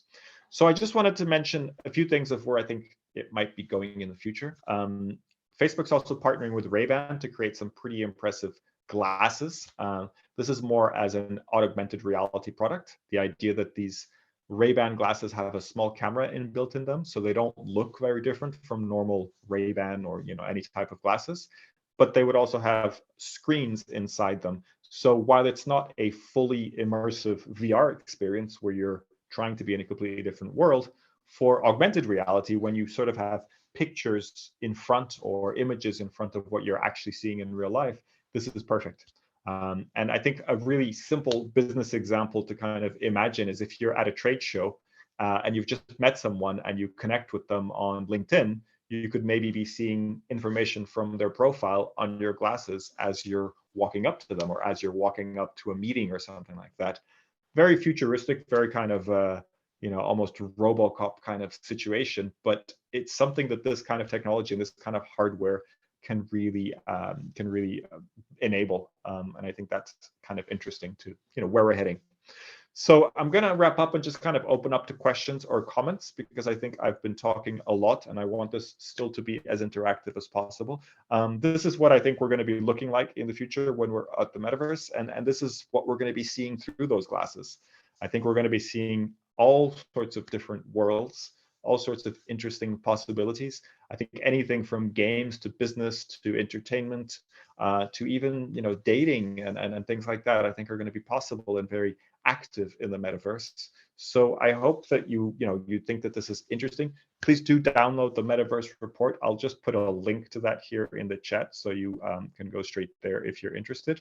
And I'd love to get, again, the same question from you, which is, when you think of the metaverse, what is a word that comes to mind, and maybe a different word to the one that you did at the start of the session, because it'd be interesting to understand if there was anything from this session that you thought was interesting or maybe surprising about the metaverse. I'll leave the link here. And so Second Life, Saskia says, cool. Okay, here is the link if you copy that. And Uri says, are there any companies that organize educational conferences in the metaverse yet? That is a really good question, Uri. I am not familiar with any. Maybe you are. I know that there are companies working on business kind of versions of the metaverse. So I know one, for example, called Meet in VR, and they do a sort of metaverse world for you to use with your headset. So that is just focused a little bit like that example I showed from Facebook. That is just focused on that one particular use. But I know there. I mean, Uri, are you familiar with any that have been doing conferences in the metaverse? I'm not, Miguel, and I mean, like, your overview has been totally fascinating. And if you think about it, that 12 million people joined at the same time, I mean, like, logistically, it wouldn't be possible in a physical world, right, to bring so many people in one place and at the same time. But I think this opens incredible opportunities. It's scary, though, Absolutely. a little bit. It's very scary, right? And I think it's absolutely exciting. Salvatore, thank you very much. Nice that you were able to join us for part of the session. It's absolutely scary, and I think it's interesting to see the big companies get involved. When Facebook decides to rename itself to Meta, you know that there's some big money being put into this. And while what I've been talking about is quite abstract, and I think people that are involved in the metaverse are excited about it, I think for the rest of us, it's sort of a little bit abstract and a little bit distant. But I think it's gonna be a slow progress. I think it's gonna be something. A lot of people say that the metaverse is the future of the internet, and if you think about that's pretty scary, right? If you're sort of thinking, hey, I have an internet site, I have a website, I do business, or maybe I use LinkedIn or whatever it is, and the way that looks like is eventually all those sites and all those things are going to be in the metaverse, and you're going to have an immersive experience. So, if you think about the way you use LinkedIn to put comments, to connect with people, etc., there's no reason why you can't do that in the metaverse. Now, what that looks like, it'll probably look like something very different to LinkedIn, right? It's not going to be a flat thing where people just post text and sort of, it'll probably be much more, avatar based, but it might not be. It might end up being interest based, or it might be that there's different worlds in the metaverse where you go, hey, I really want to know more about a certain topic, or I work in this, type of company, and so I'm going to go to this part of the metaverse. So there's a million different kind of visualizations of it that I think are super exciting. Saskia has a question. What about the user groups who are now using it? Is it most Asian tech people, boys or girls, or really diverse? I don't have exact numbers, but I'll give you one interesting statistic. And this may sound very surprising. The average age of a gamer, of somebody who uses Fortnite or Roblox or something like that, is 36. And when we think of gamers, I think most of us think of 16-year-old boys sitting in the dark with their headsets. But if you think about 36-year-olds, and it does skew male, but it's something like 46% female or something like that. And of course, gamers are not necessarily everybody who's going to be at the metaverse in the metaverse, but I think it's interesting to think of it like that. So I think the metaverse is going to come towards us much quicker than we think, and we're going to be part of it much quicker than we think. So I think we need to create a metaverse event plan to host all kinds of events. I think there's a lot of people working on that already. So so I think you should definitely connect with them, Jorrit. Guys, I think this is my time. Hans, I think you're probably going to kick me off the main stage. So I'm going to say thank you for having me. Please do download that report. I hope you find it interesting. And let's meet in the metaverse soon. Thank you very much, Miguel. Very interesting presentation. And if you liked the presentation by Miguel, also look at this interview that you can find at the YouTube channel of Be Our World. And there is a kind of metaverse itself in the platform to be found. You can visit the Mibo forest, the Mibo island, the Mibo mountain retreat. It's more or less a small metaverse of our own that we have here. Thank you very much, Miguel. And it was wonderful and very inspirational. Thank you very much. You're welcome. Thank you. In a few minutes, ladies and gentlemen, we have our next interview. So we'll be talking to Jirai Holub about the 50 Shades of Hybrid, which is connected to our previous subject, but in another way, very different as well. So please grab a cup of coffee, get yourself some water or some snacks, and I'll see you back in about 3 minutes.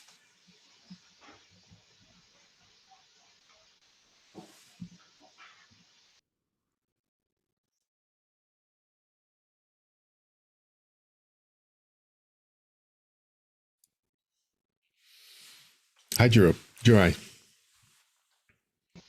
Hi, Hans. Hi, good to see you again. Yeah, likewise. Great to see you here, and also great to listen to Miguel's presentation. I think it was really Wonderful, interesting, yeah? and very inspirational. Thanks, Miguel, for walking us through this. Yeah, I have a feeling I'm going to be talking about the metaverse for a long time now. So I'm just getting started. It'll get better and better. It's so far and so near at the same time. And I've got a feeling that I'll be talking about the future of hybrid meetings and events for some time now. Yesterday we had a really nice chat with Miguel about exactly like the 50 Shades of Grey and about the future of events. And I think that's something that each one of us is trying to figure out at the moment, right? Mm. Yeah, there's all kinds of new ways, right? Salvatore said it in the beginning of this content program already. It's all kinds of new ways. What was a challenge last year, now it appears to be a driver for transformation. And where the challenges were, there are new opportunities now. Absolutely, and something what we discussed with Miguel yesterday that I think we are like the events industry and the world itself has changed completely and has been transformed from the ground up, and we can rebuild that world from the ground up. And I think it's super exciting to be living in these times. It is a very resilient industry, and there's also a lot of creativity, of course, and creativity helps in conquering challenges. And what Salvatore showed us this morning, also in the numbers of the entries, for instance, or the number of the agencies that compete in this Be Our World competition for the awards, is that last year we had a small dip in the number of entries, but it's almost up to the same level of 2019 already. And it's the same number of countries that's competing here, and it's more or less the same number of agencies that's competing. So I think we learn by doing, and creativity helps. And this is maybe the industry that other branches also can learn from. That's a great point. And if you take a look at things from the wider perspective, I think the events industry will be able to give so much to the business world, because event managers and team leaders and managers themselves will have to be creating, new experiences for their teams. And those experiences, and especially if we are talking about synchronous experiences, will be done through the meetings, small or big, internal or external. And I think the managers will need to create the skills or build the skills that many of the event profs are possessing, right? Such as facilitation skills, such as meeting design skills, and just in general, putting the participants at the center of things. Yeah, let's talk about this some more, Juraj. And in an organic way, we just started our interview, I think. And I hope I like that. Our audience was still here or is back from getting a cup of coffee or some snacks. I'd like to introduce you, ladies and gentlemen, to Juraj Holub. And Juraj is the chief meeting designer at Slido. And Juraj has been in this event business on the interactive side for a long time now. And so he knows what's happening at this aspect of events and also in meetings. Maybe is that something that we can start with, Juraj? What's the difference between an event and a meeting? There's been a lot of discussion, right, about the words. Very often we use the word of a meeting to describe an external event. But roughly speaking, how I perceive these two words, meeting is something that we organize internally within the companies, with our colleagues, with our bosses. An event, at least to me, that's something that we organize for a client, for our prospective buyers, for the community. So meeting, it goes in, event, it goes out. Okay, so that's, and there are also all kinds of exceptions to be found, of course, but this is a way of making a difference between meetings and events. And what are the similarities? Well, first of all, as we just discussed in a second, you always organize a gathering for people. And you want to create a great experience. And that's why I love the idea of meeting design and design thinking, to put the participant at the center of it and create an engaging, a valuable experience. No matter whether the participant is, as I said, a customer or a community member, or it's a team member, right? Like, we want to create a valuable experience for our participants. And maybe that's also a pitfall, because if we look at events, we know that we have to design our event, and our event designers all over. But meeting designers, are there a lot of meeting designers, or is it something that we just think of something that's happening every week and it's just putting people together in one room, digitally or physically? I think we need to advocate for the role of a meeting designer more, right? Like, a lot of people do that as a part of their jobs. And this is, we're in the middle of December, and many companies are organizing the wrap-up meetings and the wrap-up events. And they do it as, like, naturally as part of their job, right? Like, we gather together and spend hours creating the content, discussing how we are going to deliver it to the team or to the customer. So that is ultimately the meeting design, right? Like, or event design. We just don't call it that way. It's a part of our daily agenda. But I believe that the meeting design skills will be the skills of the future. We will have to learn how to create these immersive experiences for people. So I think it's going to be beneficial for everyone if we give more flexibility to the role and to the terms such as the meeting designer or event designer. I think it's going to be great. Has the need grown because of the fact that we are meeting in a digital way nowadays? Definitely, absolutely. And if you think about it, just a regular team leader, he or she needs to be 3-in-1, right? Like, they need to take care of the technical side of things. They need to create the content, and they have to be great presenters and facilitators, right? So there has been a huge learning curve happening last year, and we will have to continue on this learning curve in 2022 as well, especially with the hybrid setup. Because as I told Miguel yesterday, this fall I spoke at 4 different events within 1 month. And they were all completely different. And I think this is going to be the new reality, that one size fits all will not work, or one approach to the events will not work, whether we think about it from the technical setup or just from the overall experience, right? Okay. There will be so many options. I'm also thinking of the people that are going to their office next Monday and telling their boss what kind of skills he or she should have nowadays, and that if the skills are not there yet, that he or she has to brush it up. Absolutely. And the scary thing from the employee's perspective is that there is a big gap and a big misconception between the quality of the meeting, how it's perceived by the team leaders and the meeting organizers and the participants. And we ran an internal research on that, right? And no surprise, managers think that their meetings are much better than how their meetings are perceived by team members. So there is clearly a gap.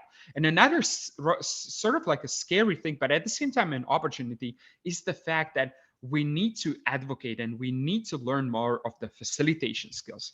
Because at business schools, at best, we are taught how to present information effectively. But do they really teach us how to bring people effectively into the conversation and create an inclusive experience? I don't think so. And this is a new thing that, first of all, we need to recognize and then gradually start to build the skills around. And there's also a nice question that we could ask our audience. The event skills, ladies and gentlemen, that you have as an event professional, do you also use those skills in your daily or weekly or monthly meetings in your own company? So do you design and do you also facilitate and do you also use interactive tools in your meetings like you do in your event world? Please put in the chat what you are using there and what kind of instruments maybe could be of use for other people. Jurai, your presentation here or this interview is called 50 Shades of Hybrid. So I'd like to explore the different extremes of these 50 shades. So if we would have a very light shade, the one end of the spectrum, what would it be? What would be hybrid in the lightest form? Mm-hmm. So there are two ways how we can take a look at the 50 Shades of Hybrid. It can be a hybrid workforce and it can be a hybrid event. So let's talk about the hybrid events, right? So hybrid event on one extreme would be a fully live event that we would be delivering, right? Like something what we used to be. And the other extreme would be a fully virtual event. But then right in between these extremes, you're going to have so many different variations and options. And if you add to the mix the opportunity to consume the content asynchronously as well as synchronously, that's going to, multiply the options that we would be having. So therefore, the 50 Shades of Hybrid. It won't be white, it won't be black, it will sit somewhere in between these two extremes. Mm-hmm.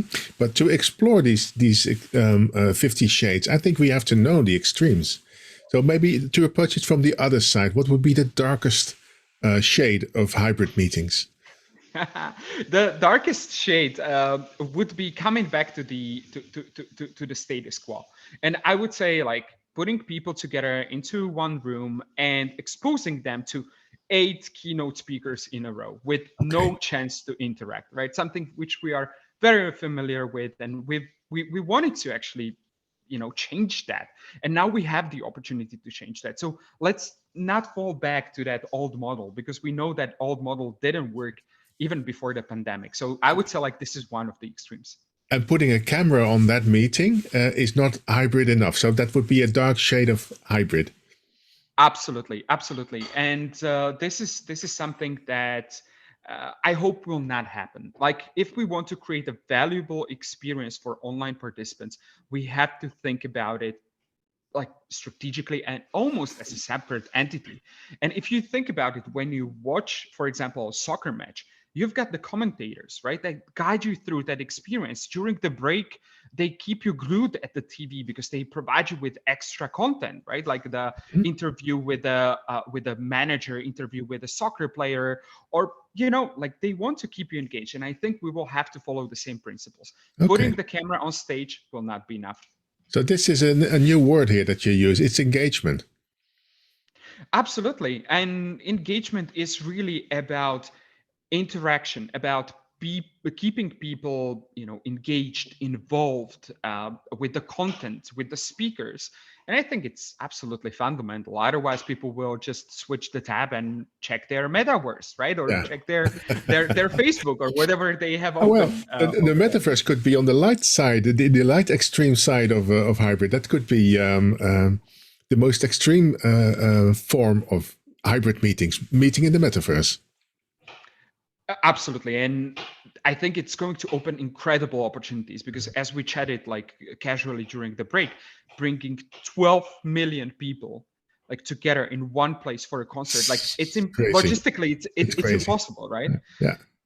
The biggest concerts in the world, whether it was Metallica or some other hugely famous bands, they brought together 1 million tops, 2 million, which is already insane on its own. Now we're talking about 5 times, 6 times more people.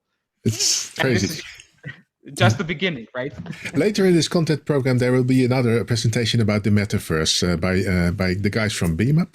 They're working very hard on their version of the metaverse at this moment. If I look at the chat, there is Andreas, who tells us that there's no connection between his event skills and the meetings that he's in. What kind of advice could you give Andreas here, Jorai? Well, first of all, there are two areas where we can take the skills from the events industry and implement them in our business environment. And first of all is start designing your internal meetings with the same mindset like you are designing your events, right? So what is the purpose? Why are we meeting? Who needs to be there? How are we going to meet? And all these kind of things that we usually, how are you even going to market your event, right? Like people are flooded by the even if it's internal, even if it's an internal meeting. Absolutely. We do a lot of marketing, for example, at Slido to market a certain internal meeting because you are fighting for people's attention, right? And especially those optional meetings where you don't have to be, but still you want to present the valuable learnings, valuable findings, a valuable update. So, for example, we just come up with creative names such as insights into insights when we are talking about the stuff that we learned from our customers, or what the stat, for example, instead of business statistics that you need to know, right? So we try to be even creative when we are marketing the internal meetings and the internal events. So that's one skill that you can apply. And the second skill you can apply, that's really your facilitation skills that you hopefully have as an event planner, right? Like the ability to bring people into the conversation and engage them throughout. So these are incredibly valuable skills. Okay, so I hope that helps, Andreas. And to get back to this is the second time that you mentioned engagement. Someone once told me that there is a kind of a ladder. So the ladder starts with the lowest level is engagement, and then you have interaction, and then you have participation, and then you have co-creation. What's the level that we should aim for in our meetings, or especially for this audience, in our events? Should they all be co-creative, or is engagement enough? Good question, and it's very hard to answer without the further context, right? Like I would say, well, okay, let me put it in another way. Before the pandemic, there were not that many events that even reached the first level, right? Like that were engaging on interactive enough. And I think you have to build that confidence. You have to build that muscle, right? Like it's like with swimming. The first time you jump into a swimming pool, well, you're going to not be a Michael Phelps, right? Like you have to gradually build that skill. And the same thing goes for the events. So in case you have just a panel discussion after a panel discussion, try to swap one panel for a roundtable discussion. Try to bring in some polls to the traditional keynote sessions, right? And then build that kind of a muscle and try to experiment with new formats, try to experiment with new tools, and gradually take it to the next level. Okay, so you're very experienced with these tools, but do we need tools, or are there also other ways to get to this interaction? Well, until a certain size of the group, like you could do it without technology, right? Like if you are moderating a workshop of, let's say, 10 to 15 people, you can still crowdsource the ideas, for example, using the Post-it notes. And it's absolutely perfect. And I actually love that style. I love touching the paper. I love writing down. But imagine you have 200 people in the room. You have 2,000 people in the room. How are you going to crowdsource those ideas and questions and whatnot, just the comments, without the technology? I don't think it's possible. And I think technology opens incredible opportunities in these areas. Yeah. You can really engage people at a large scale and even stimulate a conversation with hundreds, thousands, even tens of thousands of people at the same time. But it's an instrument to get to. It's a means to an end. So it's an 100%. Instrument that you can. It's not a goal on its own. 100%. And this was our philosophy from day one. And that's why we learned so much actually from people like yourself, from JJ, for those of you who know him, and from other skilled moderators, because we saw the power of technology when you used it well during the event. Yeah. So absolutely. Yeah, absolutely. And it makes a wonderful combination there. I totally agree. So if we would make a distinction between interactive events and events that have some interaction in it, Of course, asking the question is answering it already, but maybe a better question could be, how can we avoid this pitfall? How can we make a real interactive event instead of making an event with just some interactive parts in it? Great question. And I think it starts at the start. And I use that on purpose, like this kind of wordplay over here. If you want to create an interactive event, an interactive meeting, it's going to impact your agenda. It's going to impact the session. It's going to impact the people that you give the reins to, such as a skilled and skilled moderator, right? Like you will need to have one or even two, right? And that is going to impact the sessions. As I said, like you are probably not going to have 8 keynote sessions in a row.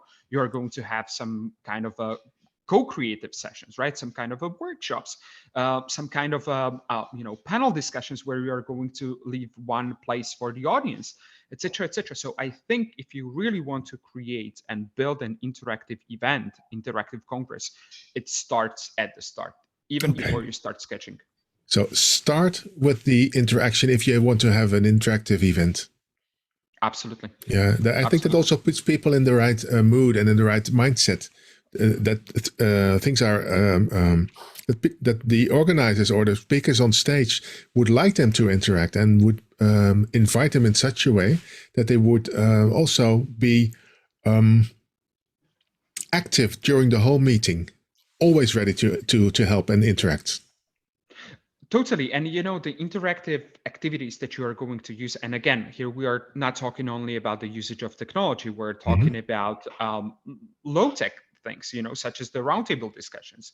You need to think of the logistics, right? Yeah. You need to think about how much time you need to dedicate to these kind of activities. And that goes very much hand in hand with content creation and the agenda creation. So it's not two separate things. You should really create content, agenda, and the interaction strategy all together. Yeah, I think defining your goals helps. So you want upfront to know what kind of results you want to get. Using wonderful tools like Slido is one.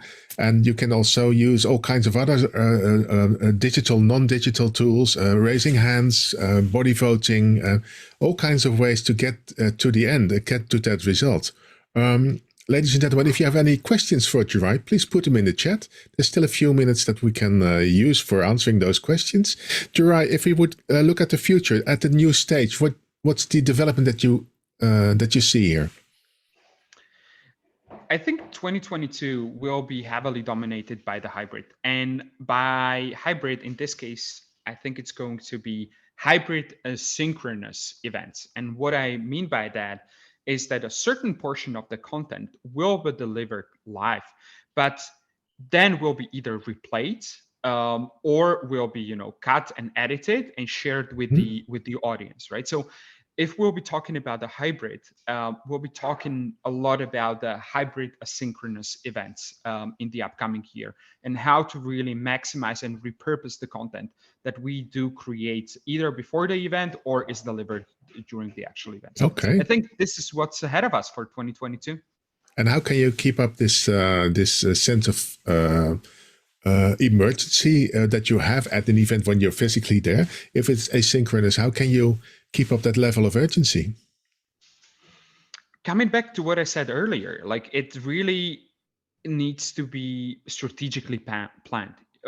Very often, we do have for our internal all hands meetings that are already, they resemble the small conferences or medium-sized conferences of about 200 people. We have, for example, 2 moderators. One moderator that focuses on interacting with people sitting in the room, and one moderator that actually interacts with the online audience and with our colleagues who are joining, virtually. And I think this really needs to happen because to keep people engaged in the virtual environment is, I would say, 10 times more difficult than when you have them in front of you. Why? Just the physical proximity, right? Like that is engaging on its own. The energy, you can feel the energy when the energy is up, but you can also feel it when the energy is down, right? To you as a speaker, to you as a moderator, you can wake people up if you think that the attention or the energy is waiting. But you're not getting this physical cues in the virtual environment. And on top of that, right now, Hans, I've got about 20 tabs open outside of this one where we are talking. So all that distraction, whether it's for pleasure or for work, is just a one click away, right? Yeah. So you need to just Okay. think about it strategically. Yeah, there's the distractions of being in a home office as well. And I think if I can make use of this opportunity, Juraj, our next interview will be with Brent Kruger, and we will be talking about these home offices, so home studios even. So please stay for that interview as well. And later on, we will talk with Sietse Bakker, and he's the executive producer of the Eurovision Song Festival and the Eurovision Song Contest. They discovered that this online channel, that this social media channel, was equally important as the presenters that were physically there in the studio. So he did it twice during the pandemic, and first time they discovered it, and the next time it was an equally important presenter as well that took care of the socials. So that's something that we learn, obviously. One last word of advice, Juraj, to our audience. How can we pick up, or how can we make our choices in the hybrid world that's ahead of us? The hybrid world will be a lot about the experimentation, and let's not be scared of that. I know it is scary because we are putting up, our livelihood, our names up on the line. But if we manage the expectations well, if we set the expectations well at the start, like, folks, we are creating the new world. We're going to be experimenting a lot. So please bear with us. Some things will work, some things will not. It will give us more of a free space to experiment and try new things. And trying new things and experimenting is the only way to create this new world. So be brave and experiment. Be brave and experiment. That's a good one to end with. Thank you very much, Juraj. It was wonderful talking to you again. And this hybrid world is in front of us. And let's go in there. Thank you very much, Juraj. I hope you'll be there for the rest of the program as well. Thank you so much. Thank you. Have a good one, everyone. Bye. Ladies and gentlemen, so please grab a few minutes. It's in about 3-4 minutes from now, we will start our next interview. That will be with Brent Kruger. Brent is what I call an event technology guru. Probably he will use other words for himself. So that's it's just to put him up as a guru that will give you the opportunity to ask all kinds of questions to Brent here. And we will talk for about half an hour. So grab something to eat, grab something to drink, and I'll see you back in about 3 minutes.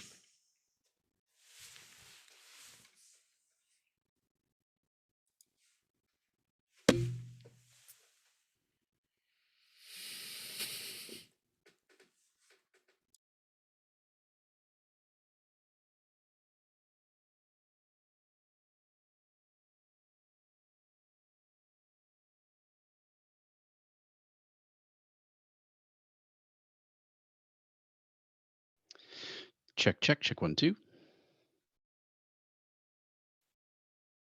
Yes, I can hear you. Thank you.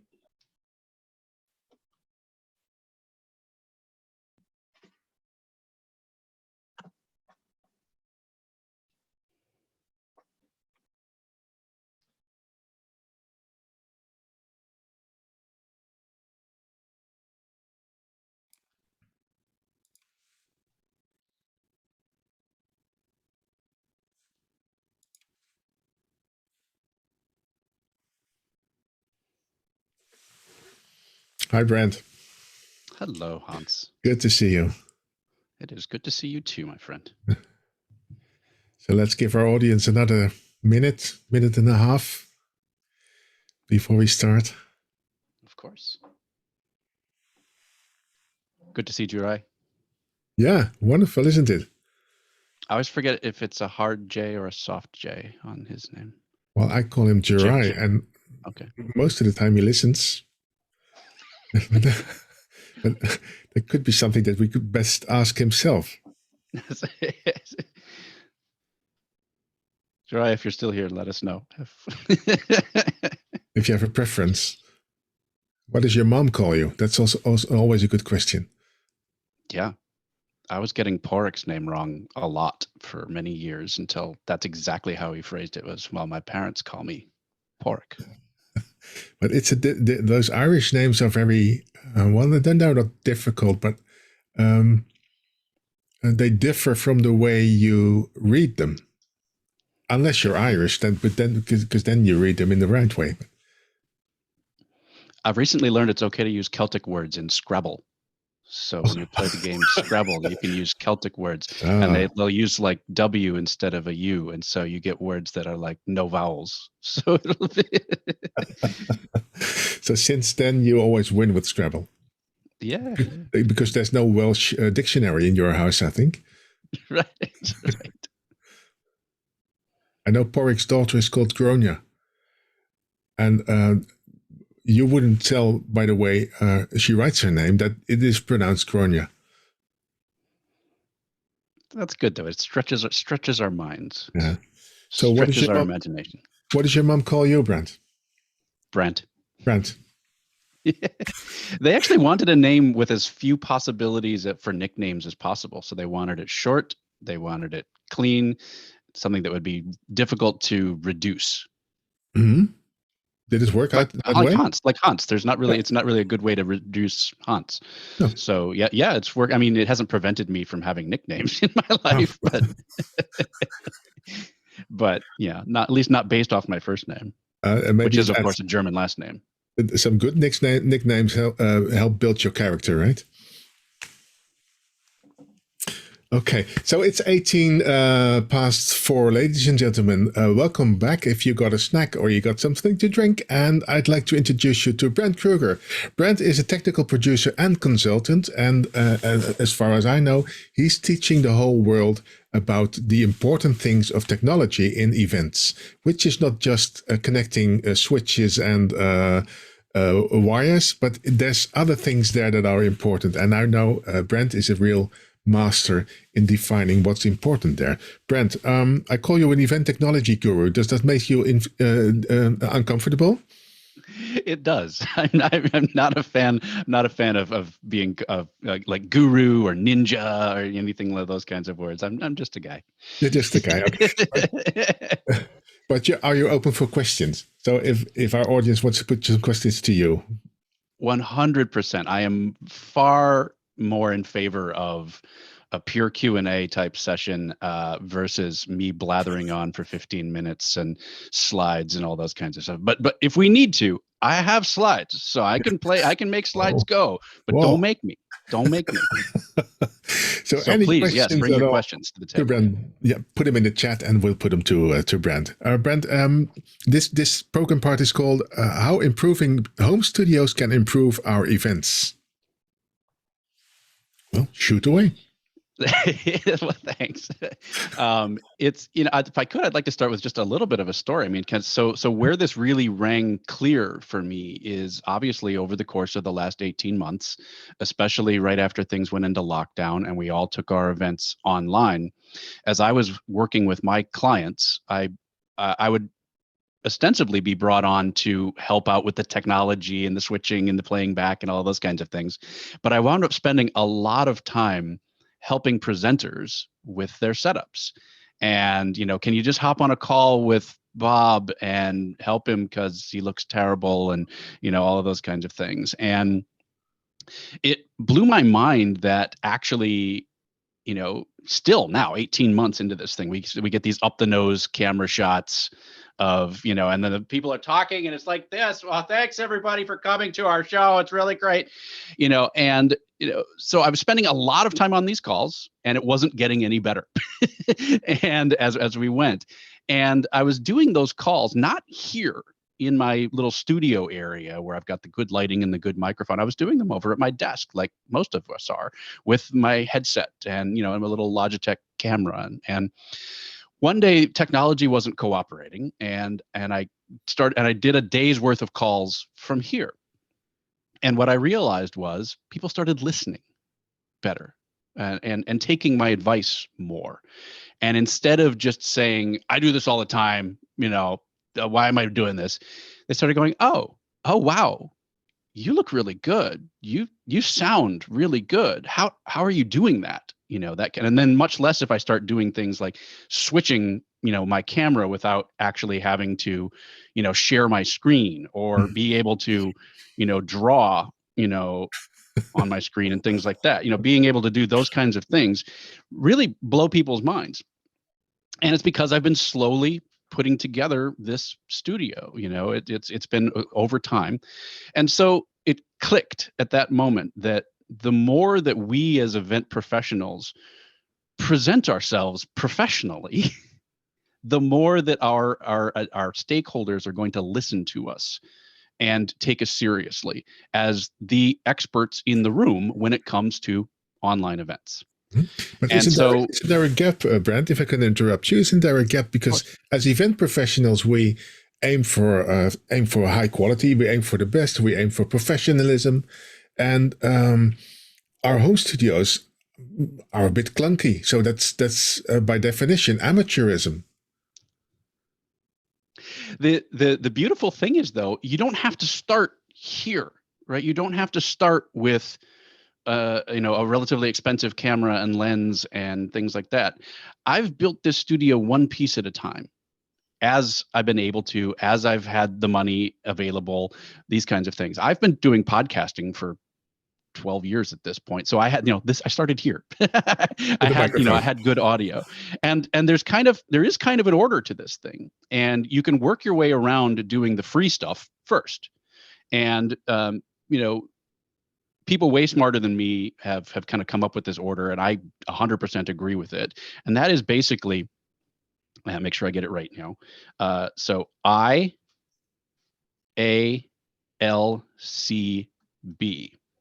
And that stands for Internet, Audio, Lighting, Camera, Background. And if you kind of go through that order, like what can I do first to improve my internet, so that I'm not going to get those dropouts and things like that.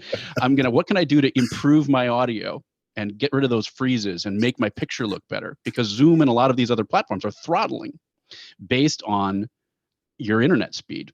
Then you move to what can I do to improve my audio? Because if you can't hear me clearly, it's been shown in studies that if you can't hear a conversation clearly, it's the same type of physical response as stress, that you're struggling to hear the conversation. And if you just think about if you're in a movie or something like that, where you can't quite hear the dialogue, and as I'm getting older, that's happening more and more often, it is kind of stressful. It's kind of what did he say? What, what, that kind of thing. And for the most part, we're still communicating verbally with these things and talking to our slides, as opposed to just showing a bunch of slides and saying, here you go. So audio is going to be next. What can we do to improve your audio? Be in a smaller space. And we can go into detail on all these things. I'll do the summary here first. And then the lighting. How can we look better? Then the camera, then the lighting. I'm getting it. Forget. Okay. Lighting, then camera. Yeah. There we go. I should have left it up, but I cleared it out on my telestrator. And then work your way into the camera and the background. And do all the free things that you can do first to that. So like I said, let's not do the up the nose shot. Let's not do that. Get your camera up, and so that you can see right into your camera. Let's not do, I just received a 27-minute video from a CEO that basically looks like this. Today, 18 months into this thing, we're still getting this thing. This is the same shot turned 180 degrees. All I did was put the window in front of me instead of behind me, and it looks 1,000,000 times better.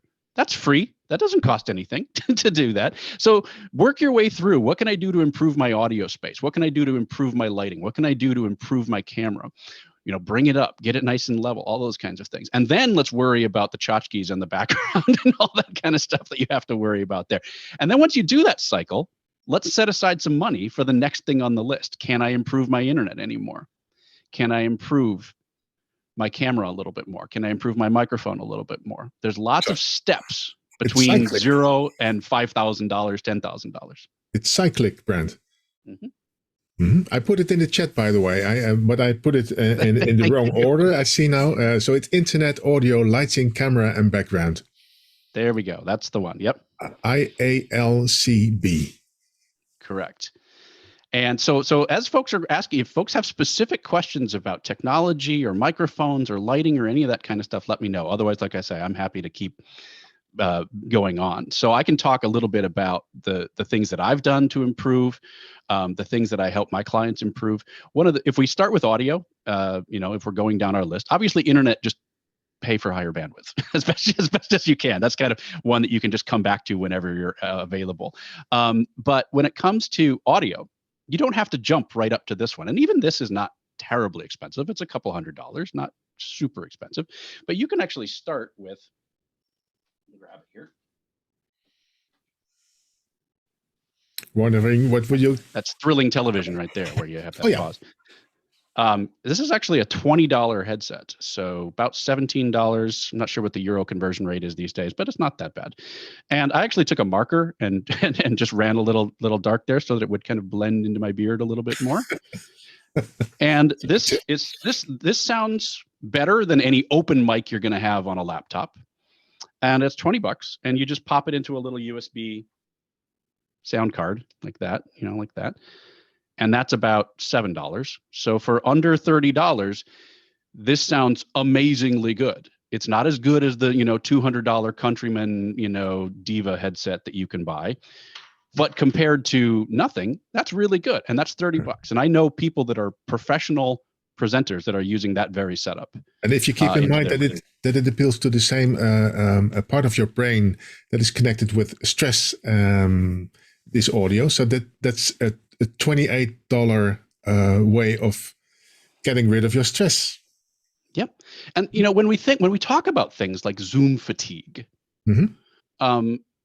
I really do feel that a lot of it is this stress, right? So it's bad audio, it's bad video. They pop on the background and you get the little jaggies around the head where it's all fuzzy and vibrating. And as they move in and out, it they fall into the background and then they reappear.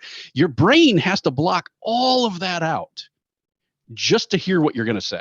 So if your brain already is trying to ignore the bad audio, listen really hard to hear what you're saying, ignore the little fuzzies that are going around your head, ignore the up the nose, bad lighting and all that kind of stuff.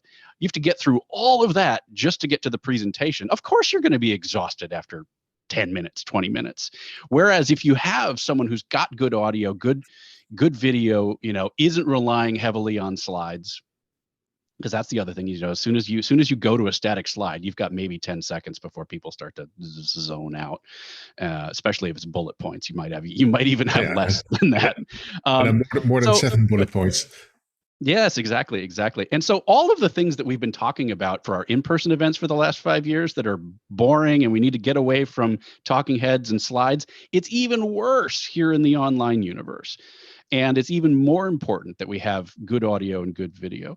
And when we talk about even hybrid experiences, so if we have a remote presenter beaming in to an in-person audience, it's even more important to have good audio, good video, because if you have that bad echoey audio of a person in a cavernous room in their kitchen or something like that, and then you pipe that into a cavernous ballroom, it's going to be completely unintelligible, because you're starting with bad audio and then you're putting it out into a big echoey room.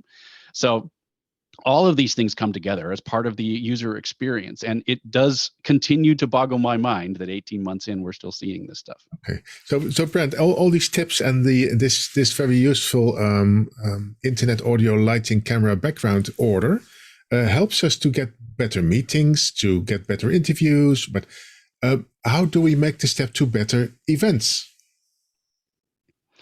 Well, all of this is part of the polish, right, on our events. That, it's, if you're doing all of these things and you're paying attention to all of these things in our online events, it's already going to be easier for our attendees. There's not that stress levels. So that's going to make your event better. It's going to make your presenters more authoritative looking, right? So here's another example that I've got. That early on, I saw this on a major news network, of this guy here. And this guy could be the world's foremost expert on curing cancer or, war between two zones or anything like that. But you've got the sunlight coming in over his head. Mhm. You've got the headphone cable coming out of his shirt. You've got the microphone about 15 inches away from his face. So it's going to sound like this no matter what he's doing. And then the icing on the cake, the cherry on top is the laundry hamper in the background of Dirty Laundry. So, you can't take this guy seriously. And so when we're in a position where, especially if we're dealing with government officials or company executives or association executives, we want people to take them seriously. And so there you go. Lovely, lovely, lovely. Is that your real kitchen? No, it's just the background. So we have to, this is all part of the fit and finish and the polish of our event. Sure, you can do an event without doing any of this. We've been doing it for 18 months, but what have people been saying during that time? I'm so tired of it. I'm so tired of it. I'm exhausted by all of this. And so the more we can be engaging, the more we can have a little fun, the more we can draw on ourselves and not lean so heavily on slides, the better. The worst, I think I teased this in the description. Do you know what the 6 most dangerous words in event production are? I was wondering. Yes. So the 6 most dangerous words in event production now are, oh, sorry, I should have let people guess. Okay. I do this all the time. And that's really what a lot of what I was struggling with executives and things like that is because they've been on Zoom calls for all of this time, they think they're experts at doing, online presentations and things like that. And even I can't emphasize this enough that it just continues to blow my mind that this deep into I just had a sales presentation of a major project, and it was the up the nose shot in the echoey room. And it's like, you're a salesperson. You're trying to sell me on your product. And a lot of times in events, that's kind of what we're doing. We're selling a product. We're selling an experience. And the more that we ignore all of these little things, the worse that experience is going to be. And that it kind of feels like you don't care about our experience. Is it also about respect to your conversation partner? I believe it is. It is. This, with the cameras and the lighting and things like that, is the 3-piece suit of online events.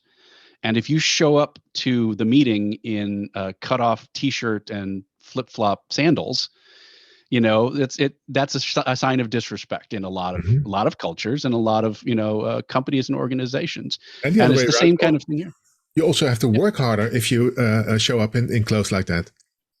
Yeah, and people spend $5,000 on a good suit. If that's your world and that's the world that you live in, it's a drop in the bucket, and people will go like that and spend $5,000 on a fine Italian suit.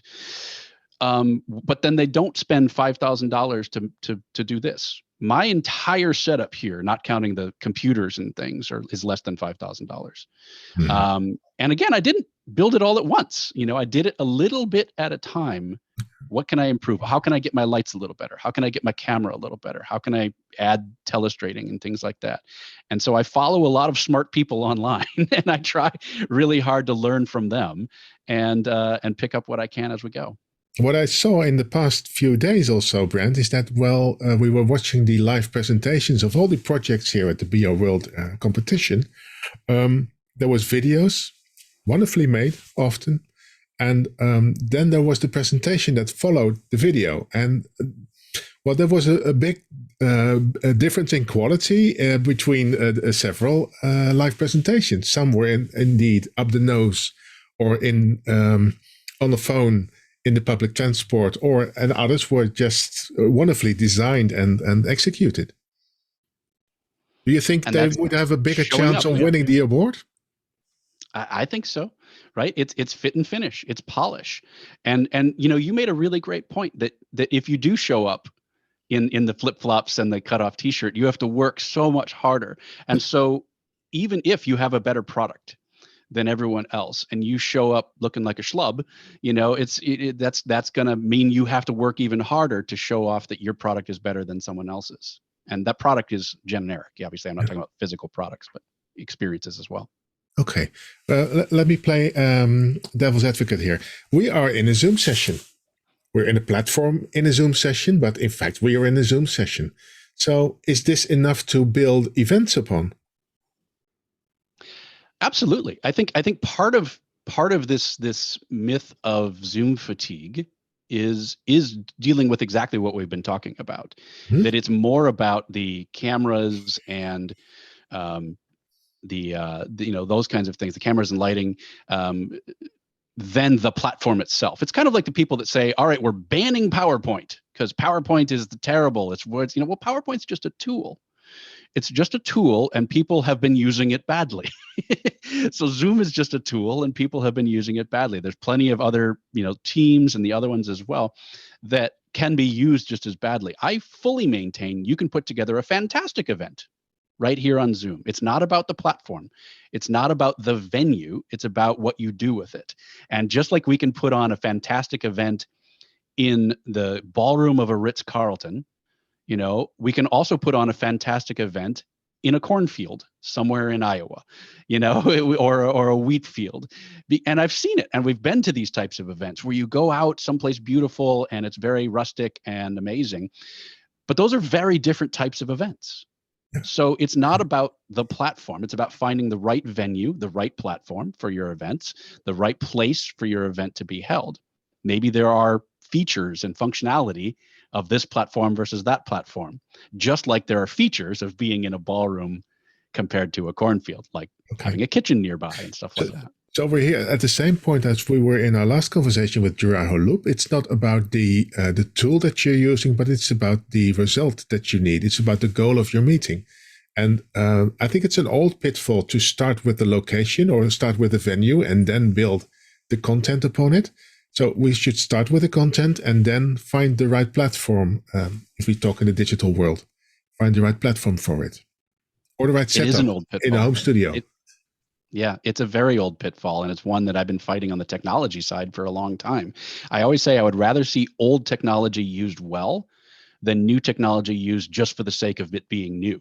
Yeah. That, it's not about the app or the PowerPoint or the engagement tool or any of that kind of stuff. It's about using what you have to the best of your ability. I was working with some government folks who were bemoaning the fact that they could only use Teams or WebEx.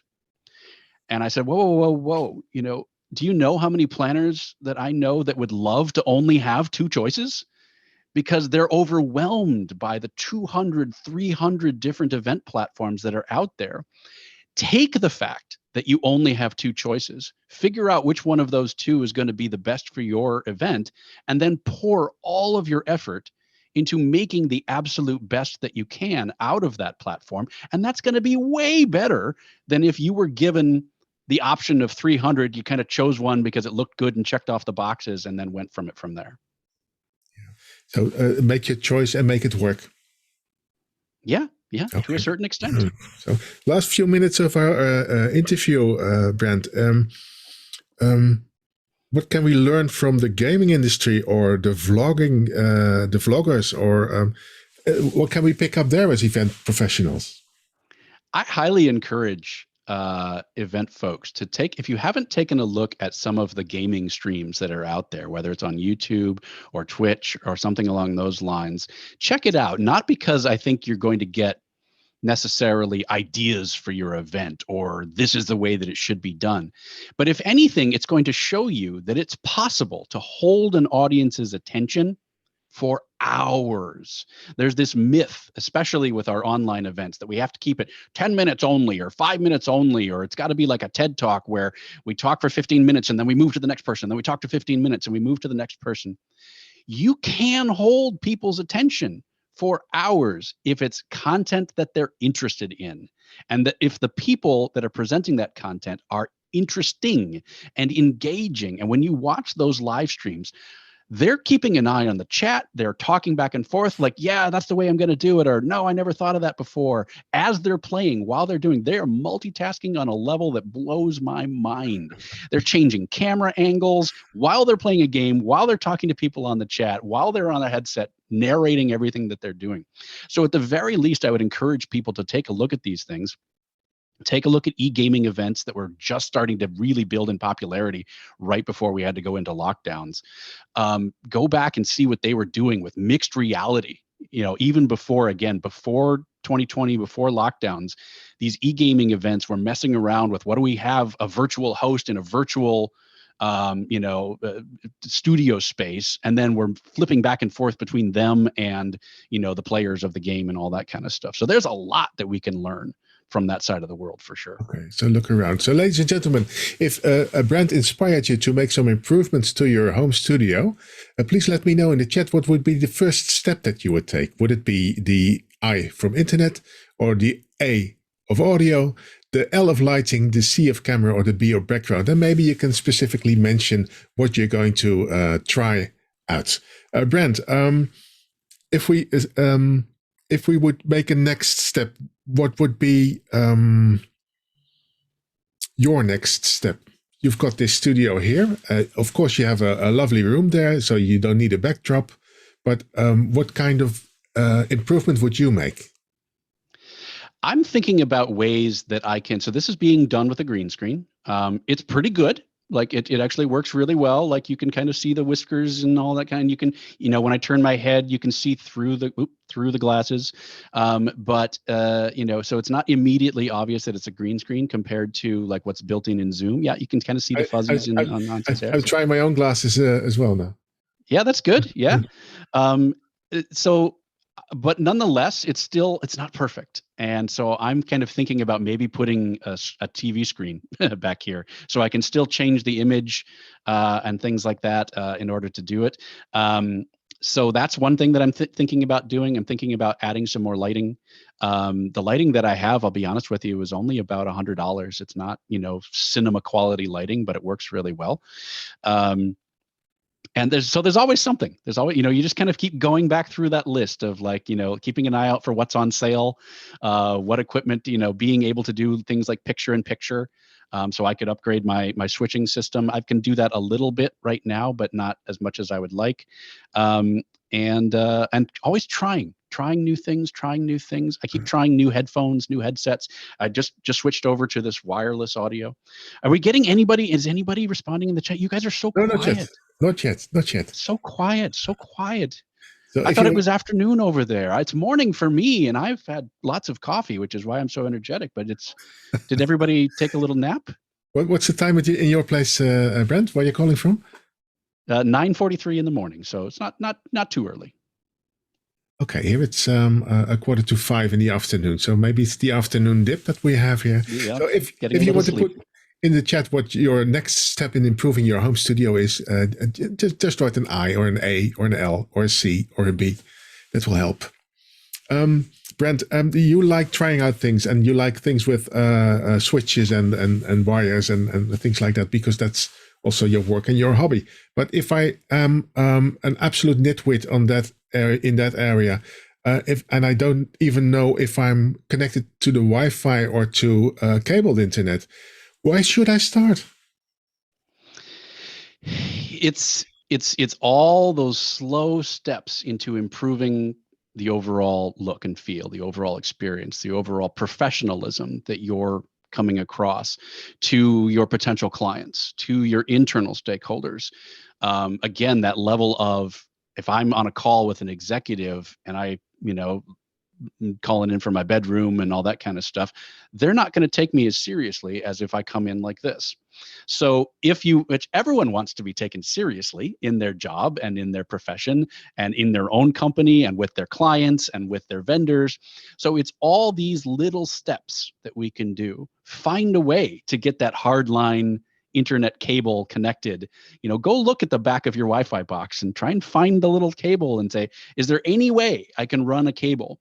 Or on show day, on presentation day, can I run a temporary cable to that box? Even if it's just sits in a box most of the week, but just on show day, you run 100-foot. You can get 100-foot LAN cable off of Amazon for very inexpensive. It's not, it's nothing at all. So that's the biggest thing, is just these incremental steps. So even a complete noob who knows nothing about technology, you know more than you think you do, and you can start to take these slow steps. And if anybody has any questions on this and wants recommendations for specific equipment or anything like that, feel free to reach out to me afterwards, and I'm happy to do that. Okay, thank you very much. And then you can write to the organization of VR World to get your contact data with the question. Thank you very much, Brent, for all this advice and all these tips, and for making it sound so accessible. It's easy, right? It is. It is. It really doesn't have to be hard, and it doesn't have to be all at once. Just take these incremental steps, keep going through the cycle, and you'll be fine. Okay, thank you very much, Brent. It was very inspiring. I hope you'll be there tomorrow at the awards show as well. Just as a spectator, make sure that you will dress up very extravagantly, because that's the dress code for tomorrow. It will be 5 o'clock in this afternoon, or in this time zone. So in your time zone, it will be in 15 minutes from now in your day. Tomorrow, Friday. Okay, thank you very much, Brent. See you again next time. And thank you for watching, ladies and gentlemen. Any questions you want to put to Brent, just let us know. We'll put the question through to Brent. And I think in about 5 minutes, 4 minutes, we'll have our next interview. That will be with Sietse Bakker. And Sietse is the executive producer, not only of the previous Eurovision Song Contest, but also of the one before that. So he's been executive producer for 2 Eurovision Song Contests in a row. Think of some good questions, put them in the chat, and we'll ask them to Sietse. And I'll see you back in about 3 to 4 minutes now. See you later. Get a snack, get some water.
Hi, Sietse.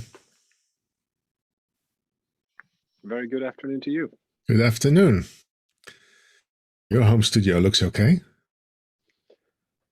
Yeah, it's the attic. It is what it is. There's a nice atmosphere in it. You've got a nice color scheme there. The Eurovision Song Contest award? The winner gets the big one. This is really small. Okay. Wonderful. So let's give it another minute and then we'll start our interview, Sietse. Absolutely. In the meantime, I can wave to Ilaria, who just switched on her camera. Hi, Ilaria.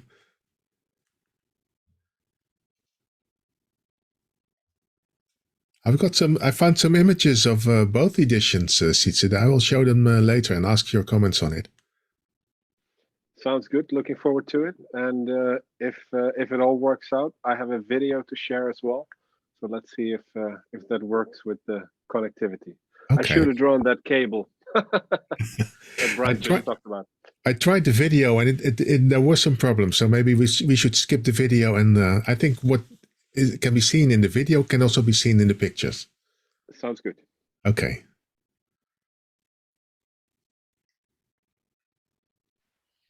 Still people coming in, let's see.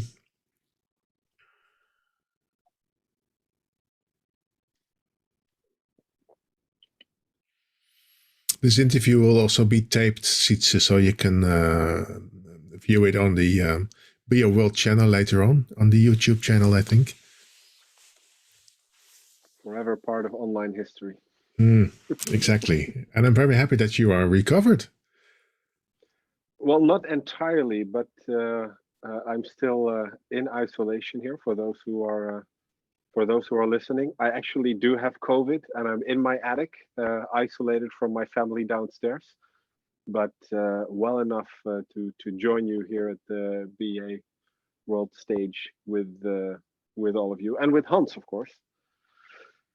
So it's a nice way to be in touch with the outside world. It's exactly what should you have done when you were in quarantine without internet? That would have been a disaster. Maybe reading some books. Oh yeah, lock yourself in the library. Yeah. But do they feed you well, Sietse? Oh yeah, it's 3 times a day. Knock on the door, and there's some delicious food right there. So okay, I have nothing to complain about. I'm joking, but I know it's a hard time when you're in quarantine and separated from the rest of your family. So I hope you enjoy it. Yeah, so, ladies and gentlemen, we talked with Sietse Bakker. We already started a little. Sietse has COVID at this moment, but that's not the way. The reason why we invited him for this interview.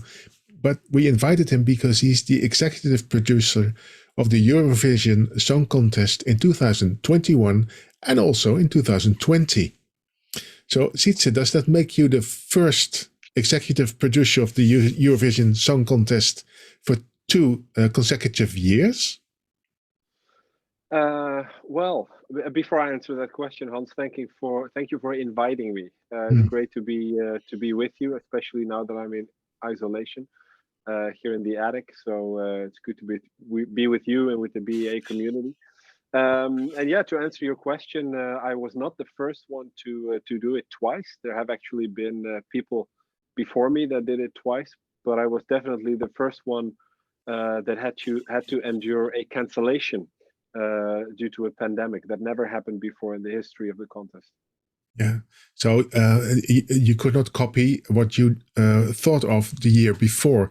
You had, in fact, not two the same projects that you wanted to dress up in a different way, but there were even 3 completely different horizons. I think when you started on thinking of this project in 2019, there was no COVID yet. What did you have in mind then? Oh, exactly. When we started off in 2019, and in fact you start the day after you won, it'd be good to maybe explain to all of you listening and watching that the system works like this. If you win the Eurovision Song Contest, you also have to host it. And not only that, you also have to pay most of the bill, which is a very sort of strange concept, especially for money-conscious event organizers. But this is the way it works. And the Netherlands had already been enjoying the generosity of other countries for the last 40 or so years. So it was finally our turn again to host it.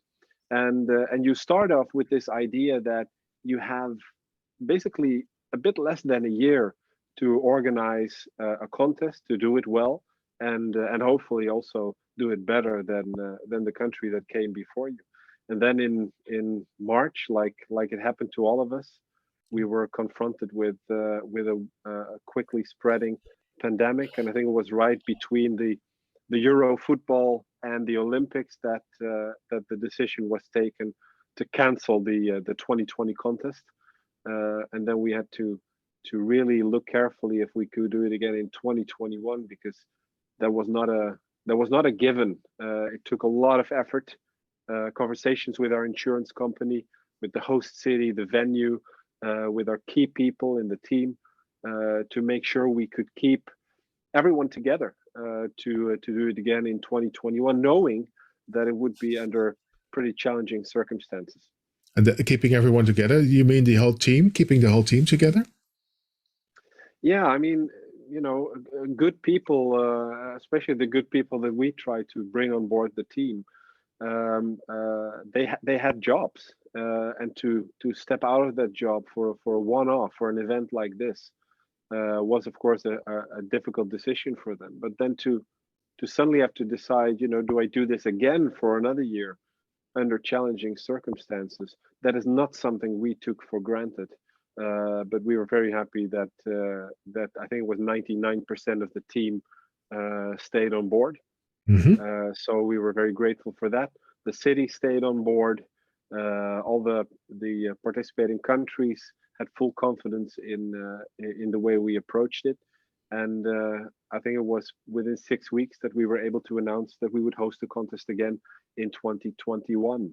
Okay, so in 2020, you did not know yet if it was going to be held in 2021. No, exactly, and it was like I think all of us experienced. There was a lot of uncertainty. First of all, around, you know, what would this pandemic look like, and you may remember yourself in the first few weeks, we all thought, you know, this will maybe take a couple of weeks, maybe a couple of months, but you know, around the end of the year, this should be over. This will blow over. Yeah. And yeah, and so we had to we had very good conversations with some of the top virologists here in the country to really understand what a pandemic means and what the long-term impact could be. Right now, that's sort of easy in hindsight, but at the time, no one really knew. So we said, you know, if we commit ourselves to doing this in 2021, we want to be sure that the contest will take place no matter what. And that meant going back to the drawing board and working with different scenarios to make sure that we could be flexible all the way up to the event in May 2021. Okay, so different scenarios at the ready. That means that you did not only make or create 2 different festivals, but in fact, you've created multiple festivals. Yeah, that's exactly what we did. When the contest was canceled, we had what we called scenario A. We had that practically ready. We were, I think, 3 weeks away from moving into the venue, starting our load in and build up and rehearsals. So that plan we had ready, and then we had to work on a concept, an event, and most importantly, 3 TV shows that would fit with the conditions of COVID measures, social distancing, testing, you know, face masks, many hygiene measures, adaptations to the format. The third scenario we started to work on was a scenario that assumed there were travel restrictions. You remember from the early days of the pandemic that international travel came to a complete halt. There were a lot of restrictions on travel, especially from outside the EU to inside the EU. And we had about, I think, 12 or 13 non-EU countries participating, most notably Australia, with some of the heaviest travel restrictions in the world. And then scenario D was what we call the lockdown scenario, where we would be basically back in square one as we were in March and April last year, where we basically could not do any big TV production with that many people from a big venue, but where we had to scale down to studio with taped video performances, no audience, no live entertainment, and really just, you know, look at it as a formality to do the contest, but nevertheless deliver, because with a long-lasting format like the Eurovision Song Contest, you really don't want to put that on ice for 2 years in a row.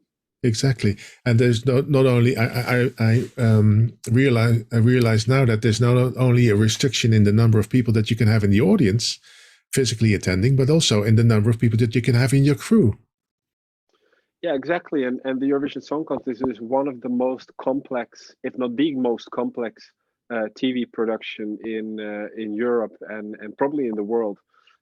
We had a crew of over 1,600 people working on the production, and it is really difficult to do it with less people. Also, the period from load in to load out for just 3 TV shows is 51 days, and all throughout this period, you have to first and foremost keep your crew healthy. And that is an incredible challenge because you're fighting against an invisible enemy. Is this the first or the second time that you have COVID infection? For me, it's the first time I managed to stay away from it to avoid it all this time. Nearly 2 years, but sooner or later you're gonna catch it somewhere. Okay. But all get vaccinated, get that booster shot, and hopefully we'll manage to overcome this. I hope to get my booster in January. I think I'm planned in January. So. I'd like to show you some pictures, Sietse, because I was wondering what kind of decisions you have to take, but also what you learned in the meantime, because there was 2019 going up for a normal version, a wonderful version, of course, of the song contest. And then there was pandemic, and then you had to do this remote version. And during the remote version, I think I can see that you learned something. So I'd like to show you some pictures. This was the 2020 version in Rotterdam. A picture of Rotterdam. This was the theme, Shine a Light, Europe, Shine a Light. Why this theme? Is this a pandemic theme? When the contest was cancelled, I think it was around the 18th of March, 2020. And part of our team, including myself, started to focus on, can we do this in 2021, and can we guarantee that it happens? And a small part of the team said, as we are around anyway, we may as well try to do something on the day of the grand final, the original date. Maybe we can do something to, bring Europe together in these difficult times, because we need that now more than ever. And also, very important, the contest relies very heavily on the contestants, the 40 or so countries that send their act, their singer or their group to the contest. And for all those artists who work tirelessly to put their act together, who looked forward to these magical 3 minutes on stage for an audience of over 200 million people, for them it was obviously a bitter pill to see that canceled.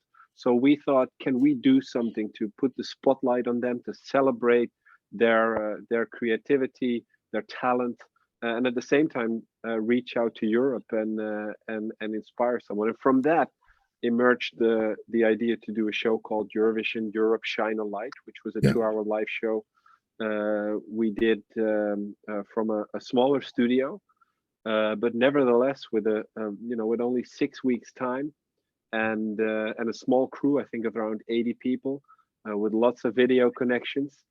We managed to do that international show in all 40 countries. And despite this not being a real Eurovision final, there was no voting. We didn't pick a winner. We didn't think that was appropriate. We managed to reach an audience of 72 million people. And we were incredibly proud of that. Impressive. And it really gave us an energy boost to pull through and to do the real deal in 2021. It was also proof that the world was still waiting for this Eurovision. They really needed it. So Shine a Light was, I think, the right theme there. I'm showing a picture of the presenters here, Sietse. So it was my impression, but I'd like to hear your opinion. It was my impression that you had 3 presenters at first, and then suddenly this online community, this social media world, proved to be at least as important as the physical world. So you added a 4th presenter to it. So it's 3 + 1 here. Yeah, we originally had the idea to have 3 presenters for the TV show, and 1 presenter for sort of our online community. We really wanted to give this event a strong online presence and also create synergy between TV and online. And for that, we found the perfect host, Nikki Tutorials, undoubtedly the most well-known and most popular influencer from the Netherlands worldwide. She's done so many great big things, but always on YouTube. So for us, it was we took a big gamble by putting her live on television, and she did a fantastic job during Europe Shine a Light. So after the show, we approached her and her manager, and we said, you know, you should be a 100% part of the hosting team, and not have this sort of 3+1, but really have 4 strong hosts. And I couldn't be more proud of how she did also this year. And I'm sure we're going to hear so much more from her in the years to come. I think so too. And I will just in a minute show you a picture of 2021 and how she, what the difference is between the team in 2020 and 2021. This is the team 2020. So there's 3 presenters on stage in a completely empty venue. It looks marvelous, but it's empty. And you had, of course, I like this solution with the wall of fame, just to get some entertainers or well, musicians in your studio as well as, but it's all just pictures, of course. Yeah, and you know, aside from that, we did a lot of video. We did a lot of live connections with I think with Jerusalem, with London, with what else did we do? We did, I think, with Rome. We did a lot of live stuff, and we had a great piece where we had the Rotterdam Philharmonic Orchestra, one of the best orchestras in Europe, to perform Love Shine a Light, one of the iconic Eurovision winners from the 90s by Katrina and the Waves, to perform that from home and combine that with images from landmarks from all across Europe, put them in light, and that together created one of the most magical TV moments of the year last year. You can still look that up online if you like. I think we can share the link to the video with you. Oh, that's nice. Later on. Yeah, you have to put that in later on. That's nice, and it's also a proof of the remote quality of the of that version, that edition of the song contest. What we see here, and I tried to find you, and I think I spotted you here. Yeah, correct. That's you. Yeah, that's me. This is the crew, right? 2020. Yeah, this was the 2020 crew that did all the hard work, and we managed to get through that production without a single COVID infection. So our measures worked. At the time, we didn't have face masks yet as part of the sort of standard policy.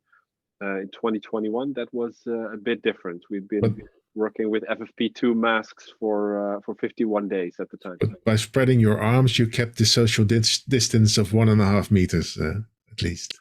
Well, you want to show a bit of respect and a little bit of also show people that you make an effort and not do this sort of cramped up crew picture. Yeah. And it's a nice picture as well. So let's look at 2021 here. This is a completely new theme, Open Up. Very hopeful theme. We actually chose the theme already in 2019, in fact, because what we wanted to reflect was that we live in a world where you see a lot of polarization, and an increasing amount of people have difficulties listening to one another, and we were considering what is freedom of speech worth if no one else listens. So our message to Europe and the world was open up to each other, open up to different views, different opinions, and openness is that is a very Dutch thing, and we wanted to inspire Europe with that message. And we couldn't imagine in 2019 that 2 years later opening up would get such a different meaning. But thankfully we could, and thankfully we could do the big shows that we dreamt of with a live audience. and with nearly all contestants on the stage. There's a new dimension to it. So this is the stage, this is the team, and Nikki Tutorials is fully part of the team, as you can see here. There's 4 presenters instead of 3 + 1. This is the venue, and you have this solution with the booths for the entertainers, for the musicians, and the audience that's around it. And there was I think, pretty small place for the AV people in this room. We actually had, except Australia, we had all countries present. We normally you have our audience on the floor. It's good for TV. It's also good for your ticketing revenue. But because of the COVID measures, we thought it wouldn't be wise to do so. We wanted to create this sort of big green room style feeling, but allow for a bit of social distancing also between the delegations. Normally, this venue, Ahoy in Rotterdam, which is the perfect venue for an event like this, could hold up to 16,000 people. But because you have such large stage, you use the entire floor. You have so much light, video, camera positions, and then because of COVID measures, we ultimately had 3,500 people in the arena, all tested prior to the event. Still a crew of 1,624 people, and the biggest front of house, from where this picture was actually taken, the biggest front of house that the venue had ever seen. I think it was 3 floors, and there were like 60 people working there around the clock. Okay, in another picture, I think I just saw a very small part of that. Then it looked small, but it's impressive. So let's look at another picture, because this is the same picture, but then in a digital way. This was another world that you discovered here. Yeah, normally for the local public, as well as of course for sponsors and partners, we do a Eurovision Village, an activation for the entire 2 weeks of the event, somewhere in the heart of the host city.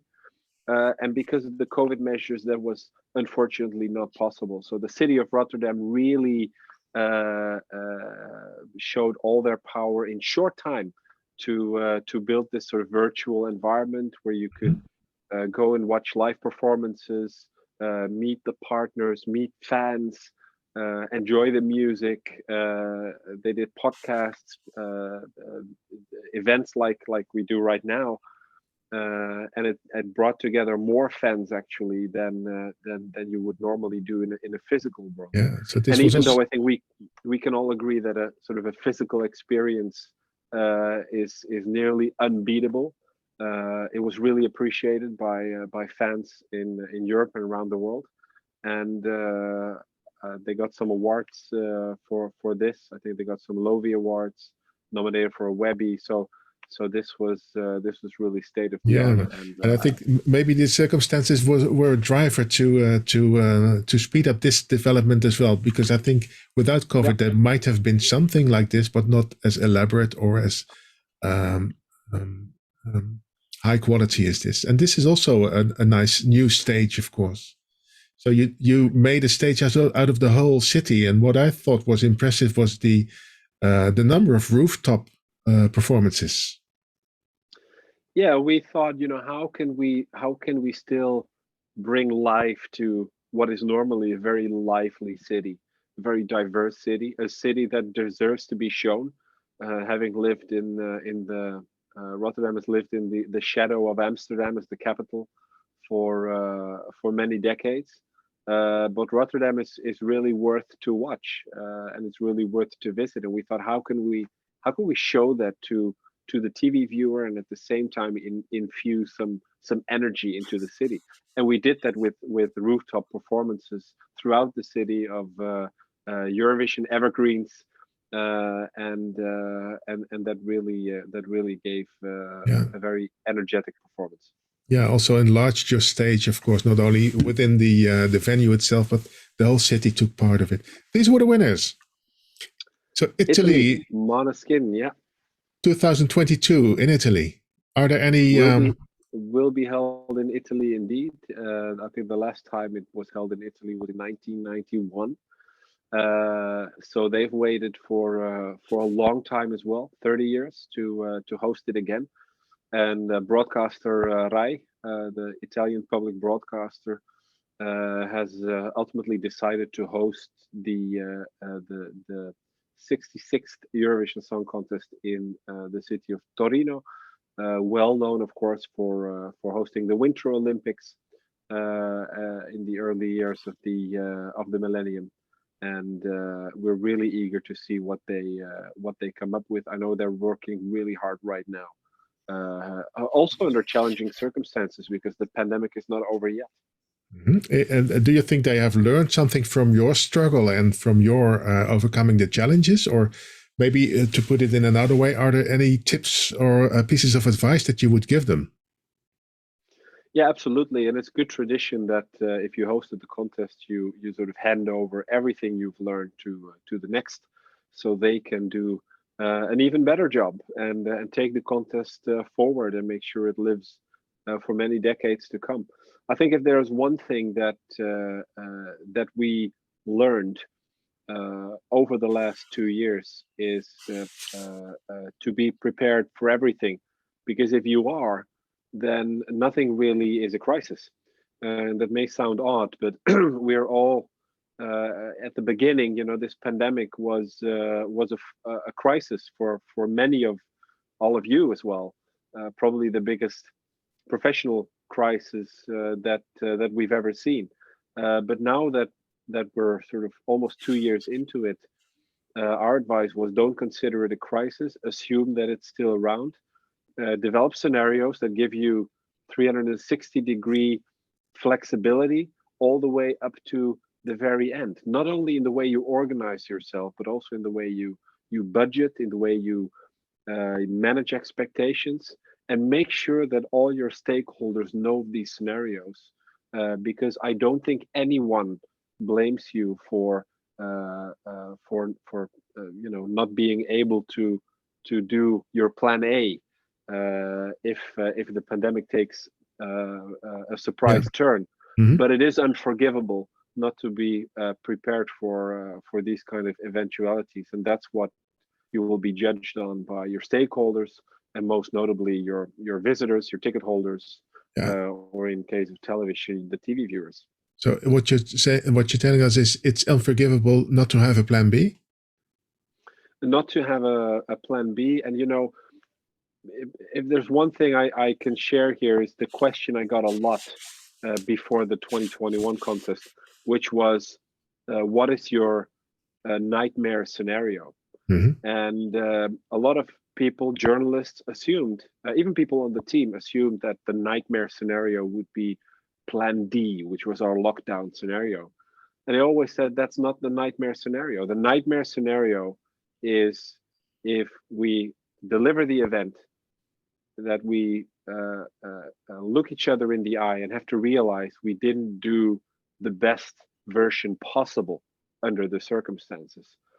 So our goal was always, you know, the goal was not Plan A, because we didn't have control over the circumstances. The goal was to do the best possible under the given circumstances, and we felt we did. Now it's obviously up to the viewers at home to judge that, but looking at the ratings, looking at the feedback we got, we hopefully succeeded in doing that, and we definitely hope that our Italian friends will succeed as well in 2022. Thank you very much, Sietse. And this is a piece of advice that not only applies to events in this scale, but also to very small scale, every scale, in fact, and every shade of hybrid, and in every circumstance, being hampered by restrictions of COVID or not hampered in a free world that's opened up. So have Plan B and Plan C ready. Don't be afraid to discuss with your stakeholders that there will be an extra plan at the ready when necessary or if necessary. And do your utmost best. That's in fact the advice that Sietse gives us here. Thank you very much, Sietse, that you wanted to share your story with us, especially in these circumstances that you're in the attic in a quarantine. Thank you very much that you wanted to add to our content program. And ladies and gentlemen, if you have any questions for Sietse, put them in the chat. We'll put them to Sietse and you'll get your answers later. And this is the end of our content program, but we're not at the end of the festival yet, because tomorrow, of course, there will be the fantastic award show. Dress up and make it an extravagant dress that you will wear tomorrow. Dress code is extravaganza. So see you tomorrow at 5 o'clock at the award show of the BIO World Festival. Thank you very much.